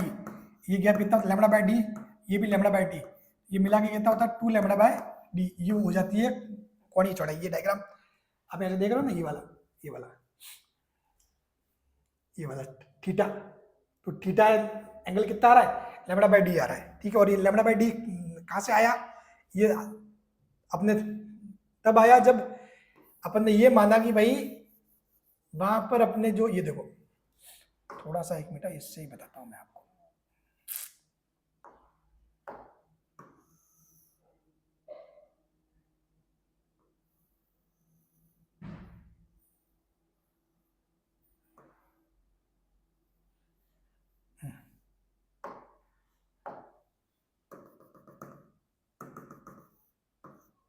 ये एंगल थीटा, ठीक है। तो अपने यही जो प्रथम द्वितीय निम्निष्ठ है, उसकी स्थिति के लिए अपन क्या लगाते हैं, डी साइन थीटा बराबर एन लेमड़ा, तो एन की जगह 1 हो जाएगा, ठीक है। तो साइन थीटा बराबर क्या आता है, साइन थीटा बराबर आ जाएगा lambda upon D, lambda upon D, ठीक है। और साइन थीटा यदि अल्प है, अपन ये मान के चलते हैं कि साइन थीटा अल्प है, तो थीटा बराबर क्या हो जाएगा, लेमड़ा बाय डी। ये वाला पोर्शन थीटा बराबर लेमड़ा बाय डी, अब इतना कितना नीचे और थीटा, ये हो जाएगा पूरा पूरा, ये जो एंगल है 2 थीटा बराबर 2 लेमड़ा बाय डी, ठीक है। तो ये चीज आपको, वो वाला पेज था जो मैंने बताया, उसको ध्यान रखना पूरा। ये वाला पूरा जो यहाँ जो रामायण जो हुई है, इसको आपको अच्छे से समझना जरूरी है,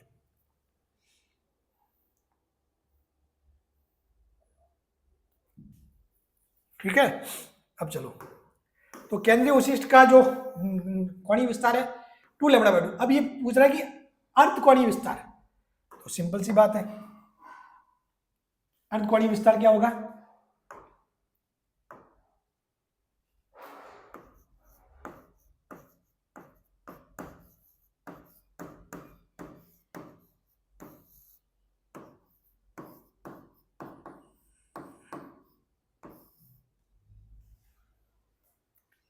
अर्ध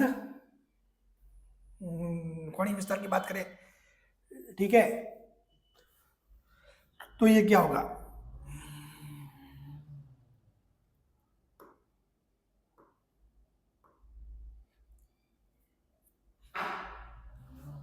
ये इसका क्या हो जाता है, इसका आधा।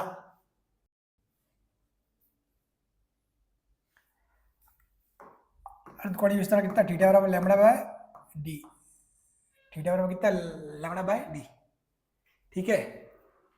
तो यहां से आप देखो तो आपको क्या दिया हुआ है,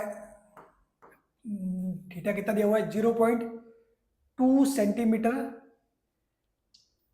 तरंग दैर्ध्य की तरंग, ठीक है। चलो, तो 0.2 सेंटीमीटर मतलब 10 की घात -2 लिख दो, और 0.4 की चौड़ाई, ये जो स्मॉल डी कितना है 0.4 दो। ये देखो मैं आपको थोड़ा सा इसको है ना,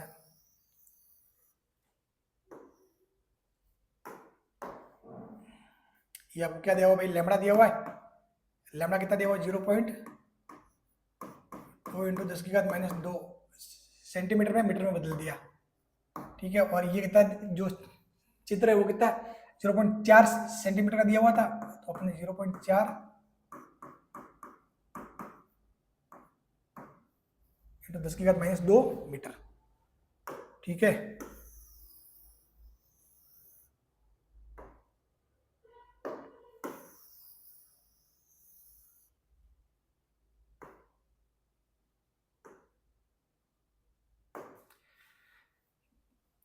ठीक है, अब देखो, अब यहां से क्या आ रहा है, थीटा आपके क्या आ रहा है 1/2, ये क्या आ रहा है लगभग 1/2 आ रहा है मामला। अब देखो यहां से देखो, एक मामला थोड़ा सा इसको और करते हैं, ये कितने आ रहा है 1/2,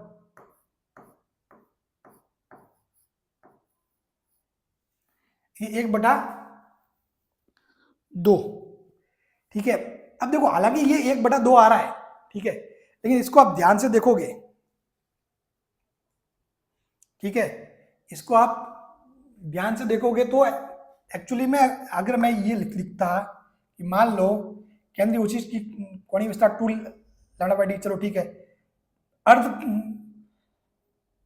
कोणीय विस्तार है वो एक्चुअली में ये होता है रियल में साइन थीटा बराबर λ/d। तो ये तो एक्चुअली अपन ये मानते हैं कि जब थीटा अल्प है तो साइन थीटा बराबर थीटा, तो थीटा बराबर λ/d ये हो जाएगा। अब आपने जो λ/d की वैल्यू ही मतलब वो क्या आई है, λ/d की जो वैल्यू है वो क्या आई है 1/2 आई है, तो मतलब ये क्या है कोण 30 डिग्री के पास का मामला है, साफ बात है। देखो साइन थीटा, तो यहां से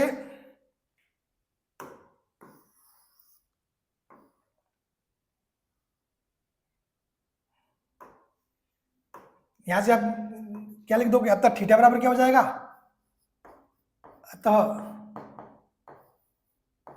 थीटा बराबर क्या हो जाएगा 30 डिग्री। थीटा बराबर कितना होगा, थीटा 30 डिग्री होगा, तभी तो साइन थीटा का मान 1/2 आएगा। भाई अपने को अब यहाँ पे अपन अप्रोक्सीमेशन नहीं कर सकते, आप समझ गए मेरी बात है, ठीक है, अपन यहाँ पर अप्रोक्सीमेशन नहीं कर सकते क्योंकि थीटा क्या है अल्प नहीं है, 30 डिग्री है मतलब ज्यादा, ठीक है। तो जिस हिसाब से तुम्हें थीटा क्या आ जाएगा 30 डिग्री, ठीक है। तो यहाँ पर जो अर्ध कोणीय विस्तार है ये तो अपन क्या करेंगे, जब कैलकुलेशन करेंगे तभी ध्यान पड़ेगा, ठीक है, पहले से अपने को ध्यान नहीं पड़ सकता है कि यहाँ वैल्यू ये आई है, तो इसका मतलब ये है कि अपन थोड़ा इसको उसी फॉर्म में लेके चले, ठीक है। हाँ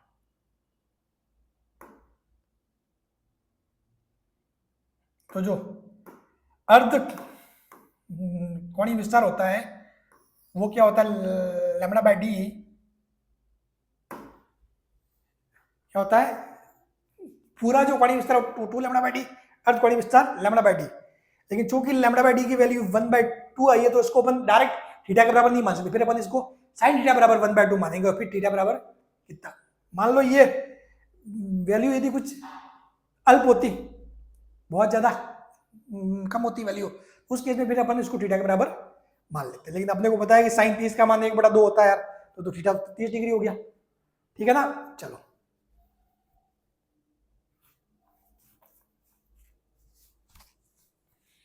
नेक्स्ट सवाल, 0.2 mm चौड़ी स्लिट पर 6328 एंगस्ट्रॉम का प्रकाश आपतित होता है, 9 मीटर दूरी पर स्थित पर्दे पर केंद्रीय उचिष्ट की चौड़ाई का मान ज्ञात करो।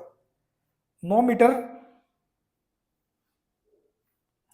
वाला जो दूरी पर स्थित पर्दे पर केंद्रीय उचिष्ट की चौड़ाई का मान ज्ञात करो, ठीक है। तो आप देखो आपको दिया हुआ है एक्चुअली क्या चीज क्या दी हुई, देखो 0.2 mm चौड़ी स्लिट, तो यानी कि डी आपको स्मॉल डी दिया हुआ है, 0.2 mm यानी कि 10⁻³ चलो आपको जो लैम्बडा है वो कितना दिया हुआ है एंगस्ट्रॉम में 6328 इंटू 10⁻⁻10 मीटर, ठीक है। 9 मीटर दूर स्थित पर्दा, अब आपको ये दिया हुआ है, देखो पर्दे की दूरी आपको ये दिया हुआ है, अब आपको वो एप नहीं दिया हुआ, डी दिया हुआ है, तो डी कितना 9 मीटर है। अब देखो फॉर्मूला क्या होता है, तो केंद्रीय उचिष्ट की चौड़ाई, केंद्रीय उचिष्ट की चौड़ाई, तो जो चौड़ाई का फॉर्मूला होता है वो क्या होता है 2 लैम्बडा f/d। अब चूंकि अपने को एफ नहीं देके ये वाला डी दिया, कैपिटल डी दिया, तो ये वाला फॉर्मूला हो जाएगा 2 lambda d upon small D, बस सिंपल सी बात है, मान रख दो सारे। 2 लैम्बडा कितना है 6328 10⁻⁻10 डी कितना है 9 मीटर, और जो स्मॉल डी है वो कितना है 0.2 इंटू 10⁻³ 0.2 इंटू 10⁻³। ठीक है, अब देख लो क्या निकल के आ रहा है।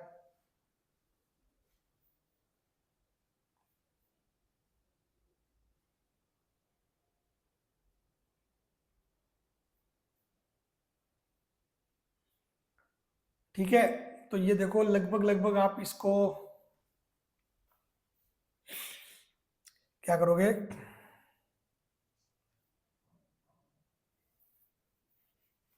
2 से 2 तो ये हो गया कैंसल।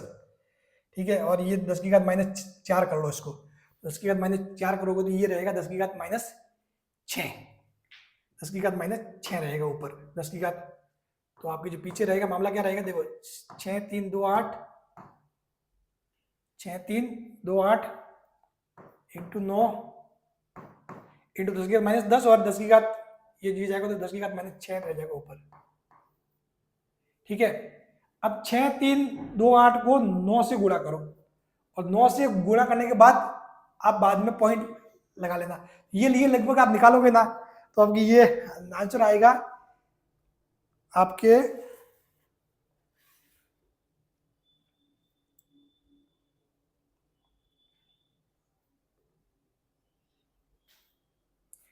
0.057 मीटर, 0.057 मीटर, यानी कि इसको आप क्या लिख लोगे 57 mm,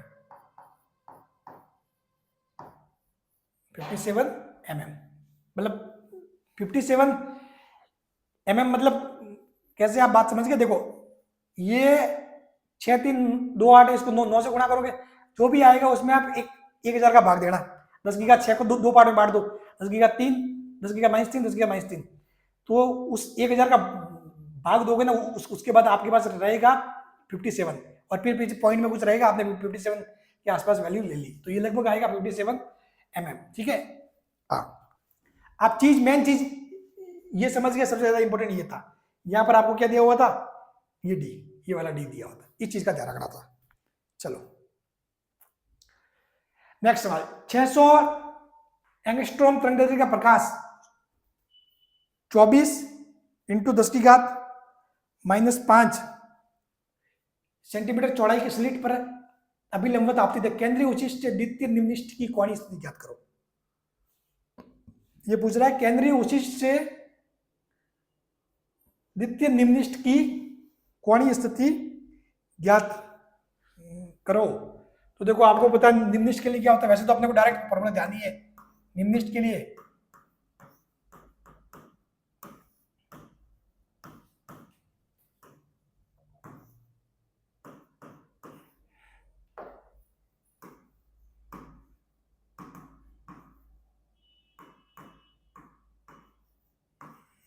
ठीक है। तो केंद्रीय उचिष्ट द्वितीय निम्निष्ठ की, ये पूछ रहा है द्वितीय निम्निष्ठ, समझ रहे हो ना, द्वितीय निम्निष्ठ पूछ रहा है, ये द्वितीय निम्निष्ठ नहीं पूछ रहा।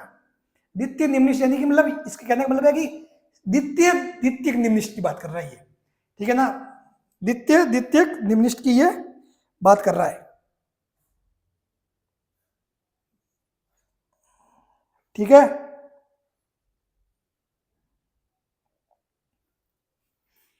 तो ये यहां से देखो द्वितीय निम्निष्ठ, ये देखो कहने का मतलब ये शब्द ये थोड़े ऐसे हैं, थोड़े से आप ध्यान रखना इनका।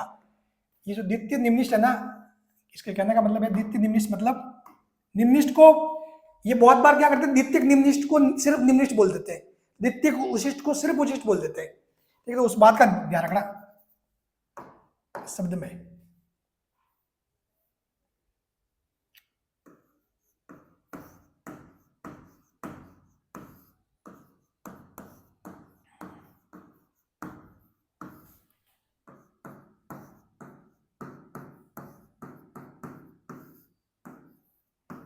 निम्निष्ठ के लिए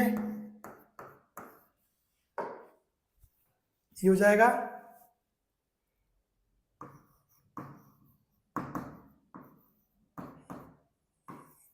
2 लैम्बडा, तो यहां से क्या आ जाएगा साइन थीटा बराबर 2 लैम्बडा बाय डी, ठीक है। तो 2 इंटू क्या दिया हुआ लैम्बडा 6000 एंगस्ट्रॉम दिया हुआ है, तो 10 की घात -10 एंगस्ट्रॉम मीटर में बदल दिया। और नीचे क्या दे, चौड़ाई कितनी हुई है स्मॉल डी 24 इंटू 10 की घात -5 सेंटीमीटर में दिया हुआ, तो उसको मीटर में बदला तो 100 का भाग करूंगा और 10 की घात -2 मीटर। बात समझ में आ गई? ये मैंने क्या किया है भाई 6000, आपने को यहाँ सारे फॉर्मूले किसमें रखने, मीटर में रखने सारे मान। 6000 एंगस्ट्रॉम का मीटर में क्या होता है 10 की घात -10 मीटर, ठीक है। और उसी प्रकार 24 इंटू 10 की घात -5 सेंटीमीटर का मीटर में क्या होता है, सेंटीमीटर बराबर 10 की घात -2 मीटर, और जो एंगस्ट्रॉम बराबर होता है 10 की घात -10 मीटर। तो वही चीज मैंने की है, ठीक है। अब देखो यहां से ये क्या हो जाएगा मामला। अब देखो सारी जो घात है उनका घातों का मुकाबला करो। ये 2, ये 6 तो छोड़ दो, ये आ गया, इसकी मैं 10 की घात 3 ले लिया, 10 की घात 3, 10 की घात -2 10, नीचे क्या हो जाएगा 24, और नीचे 10 की घात -5, 10 की घात -2। तो अब ये देखोगे ना पूरा, ये 10 की घात -7 और ये भी हो जाएगा नीचे 10 की घात -7, तो ये आपस में कैंसिल, और ये 12/24 यानी कि हो जाएगा 1/2, 1/2। तो साइन थीटा बराबर 1/2, साइन थीटा बराबर 1/2, अतः थीटा बराबर कितना हुआ 30 डिग्री। यानी कहने का मतलब ये हुआ कि भाई केंद्रीय उचिष्ठ से द्वितीय निम्निष्ठ की कोणीय स्थिति क्या 30 डिग्री, यानी कि मतलब ये हो गया पॉइंट, मुद्दा ये हो गया।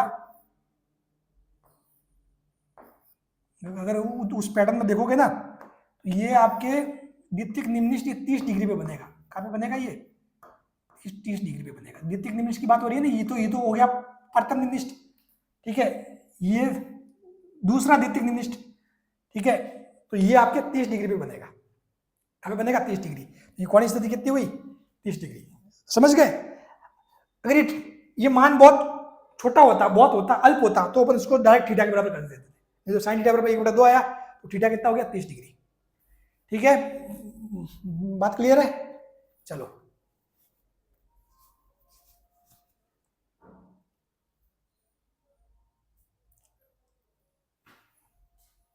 नेक्स्ट,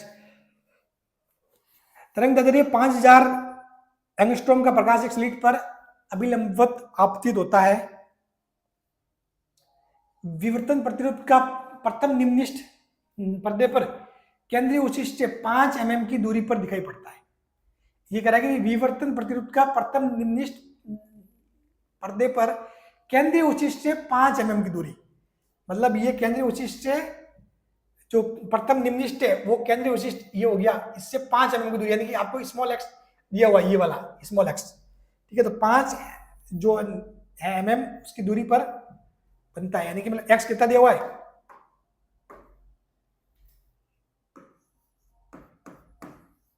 एक्स दिया हुआ 5 mm,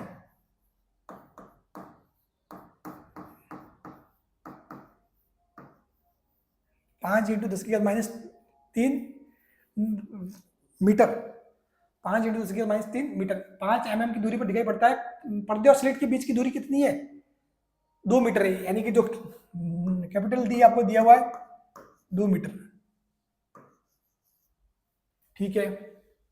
लैम्बडा कितना दिया हुआ है 5000,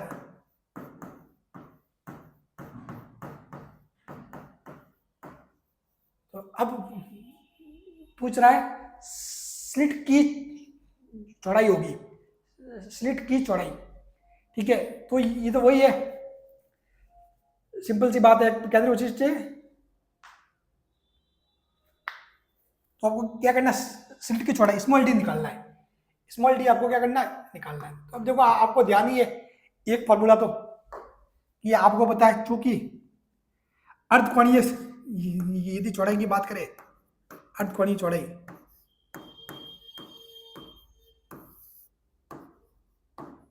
सॉरी,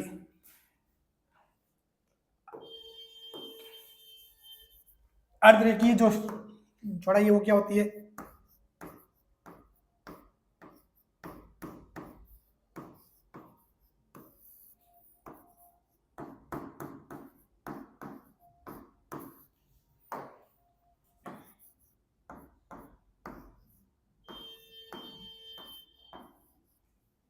ये होती है। तो इस फॉर्मूले का भी आप यूज कर सकते हो, क्योंकि प्रथम निम्नलिखित वही होता है जो आपके अर्धरेखा की चौड़ाई होती है। तो यहाँ पर ही होता है पहला निम्नलिखित, इन दोनों निम्नलिखित के बीच में ये होता है एक्स, ये एक्स, ठीक है। तो आपको पता है इस एक्स का फॉर्मूला पहले से लैम्डा डी बाई डी, ठीक है।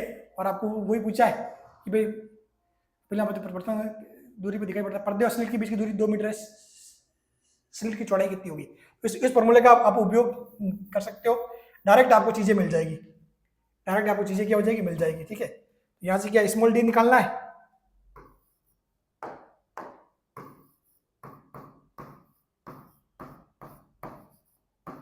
लैम्डा कितना हो जाएगा 5000। इसको आप वैसे भी ये भी लिख सकते हो 5 इंटू, मैंने पहले से इसको कर दिया कम, 10 की घात -7 कर दो, ठीक है, समझ गए। 3 जीरो से ये कट गया, 5 इंटू 10 की घात -7 वो लिख दिया ऐसे, इंटू डी कितना है 2 मीटर, और ये एक्स कितना है 5 mm,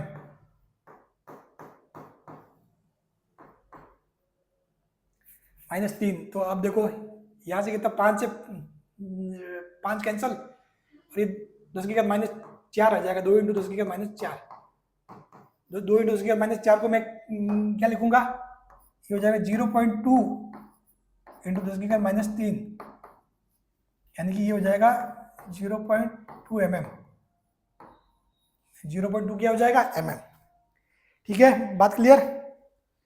चलो ये सारे सवाल इसी पे होने वाले हैं, ये वाला पेज, इस पेज पे थोड़ा सा अपना दिमाग लगाना, ठीक है। ये जो स्थितियां चेंज होती रहती है, जैसे कि ये थीटा, ये प्रथम निम्नलिखित की स्थिति है, द्वितीय निम्नलिखित की स्थिति ये वाली हो जाएगी, ये वाला थीटा, ठीक है। तृतीय निम्नलिखित की स्थिति ये वाली हो जाएगी, ठीक है। जब आपको ये थीटा ध्यान पड़ गया, तो ये वाला नीचे वाला होता है डी या एफ होता है, तो ये आप निकाल सकते हो, ठीक है, क्योंकि ये आपके पूरा क्या बन जाएगा, त्रिभुज बन जाएगा, ठीक है। तो इस हिसाब से दिमाग लगाना है, बस सवाल इसी टाइप के बनेंगे।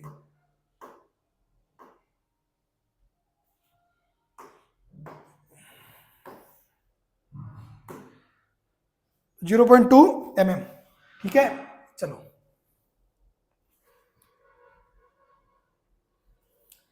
अर्धावर्ती कटिबद्ध की त्रिज्या r समानुपाती होती है,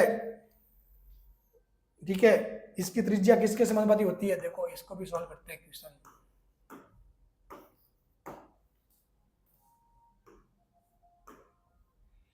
ठीक है। एक मिनट, इस सवाल को नहीं लेना है, इसको थोड़ा सा मैं सेटअप कर देता हूं। अब देखो अर्धावर्ती कटिबद्ध एचपीजेड की त्रिज्या आर समानुपाती होती है, तो आपको पता है आर एन क्या होता है, एन डी लैम्डा।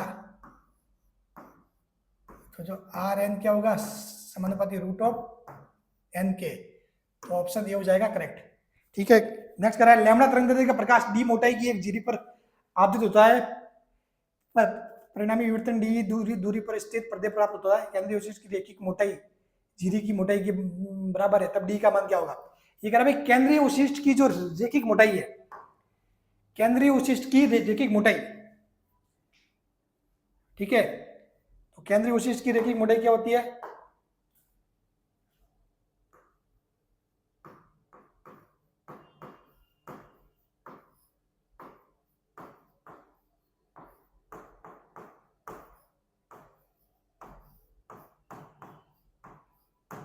केंद्रीय विशिष्ट की मोटाई या चौड़ाई वो क्या होती है, मोटाई झिरी की मोटाई के बराबर है, ठीक है। डी मोटाई की एक झिरी पर आपतित होता है, तो यानी कि केंद्रीय विशिष्ट की मोटाई 2x बराबर क्या, स्मॉल डी, 2x बराबर स्मॉल डी, करेगा कि लैम्बडा तरंग से प्रकाश डी मोटाई की धुरी पर आपतित होता है, ठीक है। परिणामी विवर्तन डी दूरी पर स्थित पर्दे पर प्राप्त होता है। केंद्रीय विशिष्ट की रेखिक मोटाई झिरी की मोटाई के बराबर है, यानी कि जो रेखिक मोटाई 2x है वो इस डी के स्मॉल डी के बराबर है। तब इस डी का मान क्या होगा? तो अब देखो सिंपल सी बात है, आपको पता है फॉर्मूला क्या होता है, चूंकि 2x बराबर क्या, तो क्या होता है 2 लैम्बडा एफ, लेकिन चूंकि अपने पास एफ नहीं है तो एफ की जगह डी अपॉन स्मॉल डी, ठीक है, डी अपॉन स्मॉल डी। अब ये कह रहे हैं कि भाई इस 2x का मान डी के बराबर है, तो एक्चुअली यहां भी डी रख दो, डी स्क्वायर बराबर ये हो रहा है 2 lambda by D, 2 lambda D. तो यहां से डी बराबर क्या हो जाएगा, D square upon 2 lambda, D square upon 2 lambda. तो ये ऑप्शन हो जाएगा ए। बात क्लियर? इसने क्या कहा भाई, आपके पास ये फॉर्मूला तो आपको ध्यान है, केंद्रीय विशिष्ट की जो रेखीय चौड़ाई जो होती है वो क्या होता है 2x 2 लैम्बडा, इस एफ की जगह डी लिख देते हैं अपन, अगर ये दिया हुआ तो डी अपॉन स्मॉल डी। चूंकि इसने ये बोला कि 2x जो केंद्रीय विशिष्ट जो मोटाई है चौड़ाई है वो इस स्मॉल डी के बराबर है, तो 2x बराबर डी, ये हो जाएगा डी स्क्वायर, तो यहाँ पे डी रख दूंगा, डी स्क्वायर बराबर 2 लैम्बडा डी।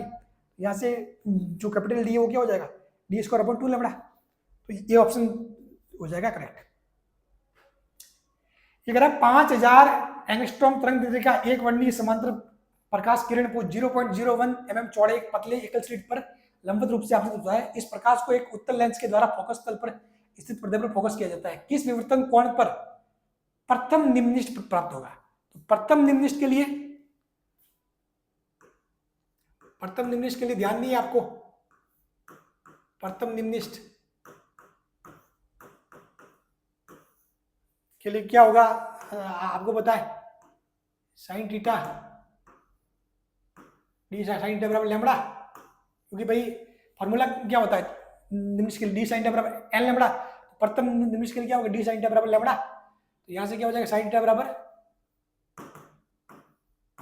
लैम्बडा बटा डी। अब वो आपको क्या दिया हुआ, लैम्बडा कितना दिया हुआ 5000 एंगस्ट्रॉम, यानी 5000 इंटू 10 की घात -10, और डी कितना दिया हुआ है 0.001 mm, मतलब 10 की घात -3 मीटर।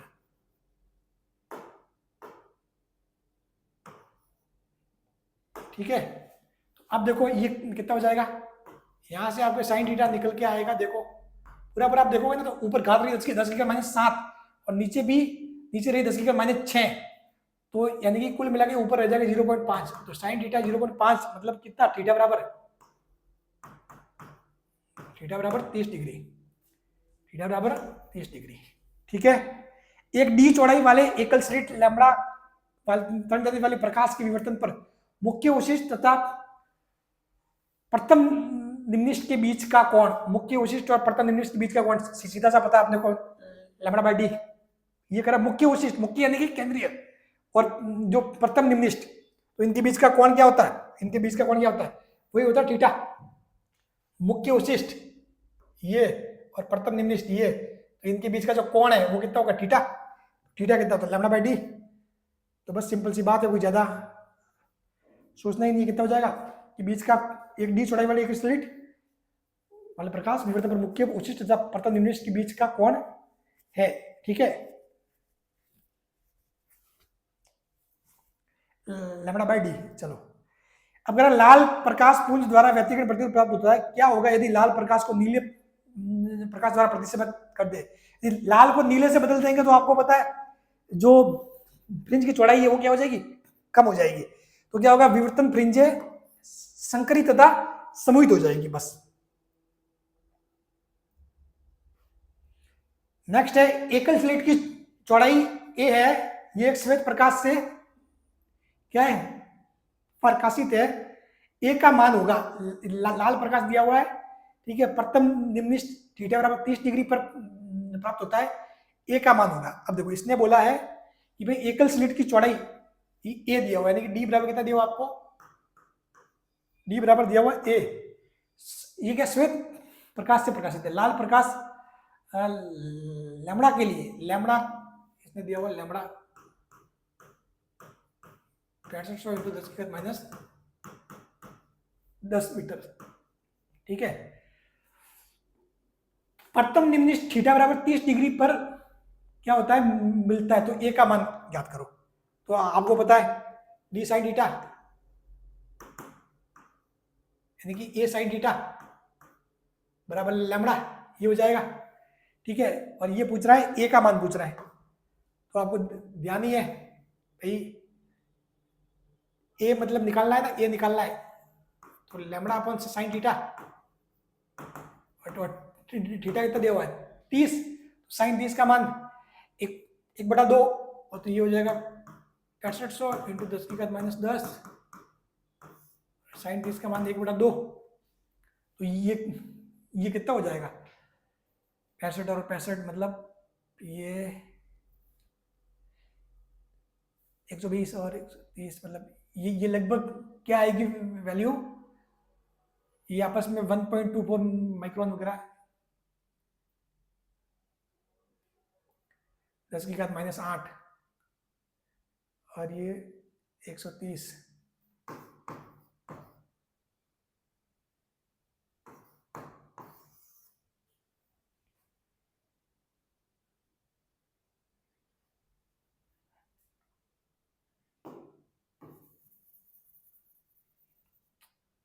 इसके क्या 1 मिनट, हाँ कुछ ऑप्शन, एक स्लिट चौड़ाई ए है, ये श्वेत प्रकाशित है, लाल प्रकाश के लिए प्रथम निम्नलिखित थीटा बराबर 30 डिग्री पर प्राप्त होता है, ए का मान निकालो।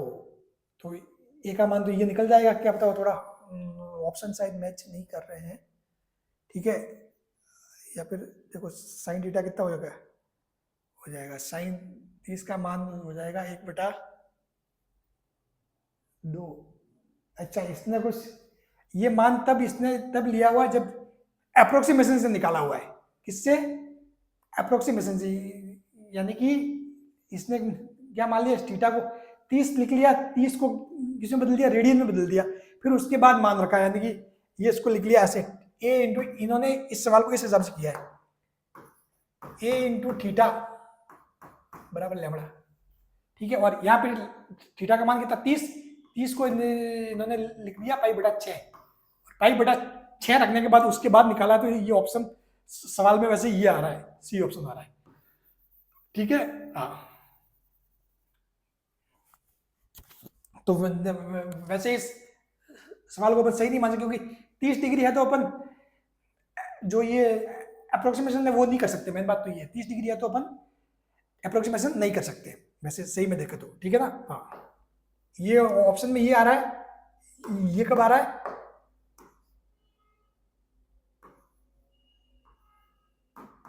ये थीटा बराबर लैम्बडा से सॉल्व करोगे ना तो आएगा, ठीक है। चलो आप देख लेना इसको भी, इसमें क्या करोगे, थीटा को क्या लिखोगे, 30 डिग्री को लिखोगे π/6 रेडियन, ठीक है। हाँ, तो पाई का मान वही, फिर 22/7 और वो करोगे।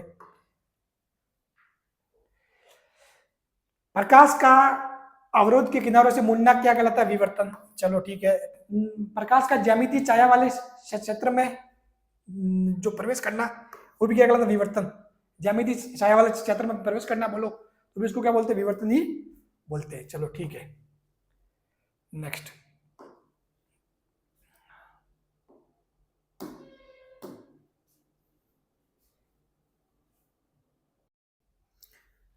अब चलो जाते जाते एक बहुत छोटी सी चीज है, जस्ट ध्यान रखने के लिए, ठीक है। हाँ, थोड़ा सा मुझे लगा कि चलो इसको भी देख लेना चाहिए, क्योंकि अपन दूरदर्शी तो पढ़ते ही है। क्या कहती है विभेदन क्षमता।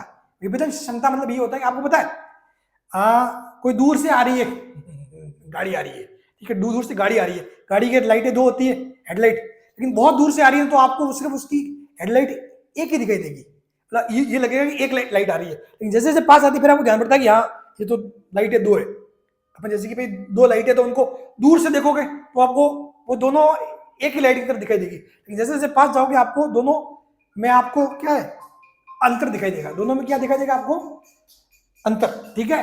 तो वो बस वो निकटवर्ती बिंबों को सेपरेट सेपरेट यानी कि उनको अलग अलग देखने की जो क्षमता होती है उसको बोलते हैं विबंध क्षमता।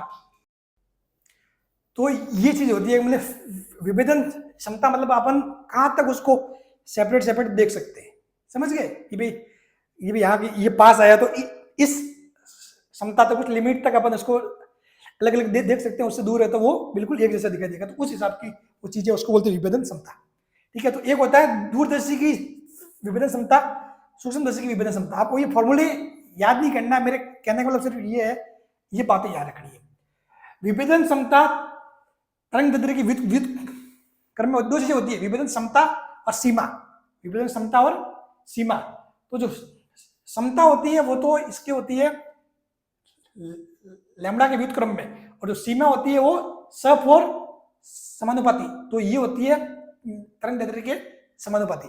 ये बात ध्यान रखना, सिर्फ इसी के लिए मैंने बताया है कि विभेदन क्षमता तरंग दैर्ध्य के व्युत्क्रमानुपाती और विभेदन सीमा तरंग दैर्ध्य के समानुपाती होती है, बस ये सिंपल सी बात है। और ये विभेदन क्षमता क्या होती है, ये भी दो सोर्स से अपने को सेपरेट सेपरेट दिखाई दे, दूर से आ रही है गाड़ी, अपने को एक ही लाइट दिखाई देगी, जैसे जैसे पास आएगी अपने को लगा कि हाँ दो लाइटें उसकी, तो बस वही होती है विभेदन की। अपनी आंखों ने उन बिंबों को क्या कर दिया, विभेदित कर दिया, अलग अलग कर दिया। ठीक है, हाँ, निकटवर्ती बिंबों को पृथक पृथक देखने की क्षमता। चलिए, थैंक यू सो मच। तो यहाँ पर ये अपने फिजिक्स का पूरा सिलेबस ही होता है खत्म। ठीक है, और अब बारी है न्यूमेरिकल्स की, तो न्यूमेरिकल्स करेंगे, एमसीक्यू सीरीज भी लाएंगे, तो सब कुछ मजेदार होगा। और आप टेस्ट सीरीज से जुड़े रहना, सारे सॉल्यूशन तो मिलेंगे आपको। आप सॉल्यूशन कर रहे हो, देखिए सॉल्यूशन मिल जाएंगे, टेंशन मत लो, पूरे सॉल्यूशन मिलेंगे आपको। ठीक है, हाँ, और टेस्ट सीरीज से जुड़ना जरूर, क्योंकि वहां पे बहुत अच्छे अच्छे लेवल के सवाल जोड़े भी जाएंगे। ठीक है, और यहाँ पर सबसे इंपॉर्टेंट चीज ये वाला, इसको ध्यान से समझना। ठीक है, कौन सा थीटा क्या है, कैसे है, बात क्लियर। और फिर तो आप न्यूमेरिकल करोगे तो आपका कॉन्फिडेंस बढ़ता जाएगा ही। चलो, थैंक यू सो मच।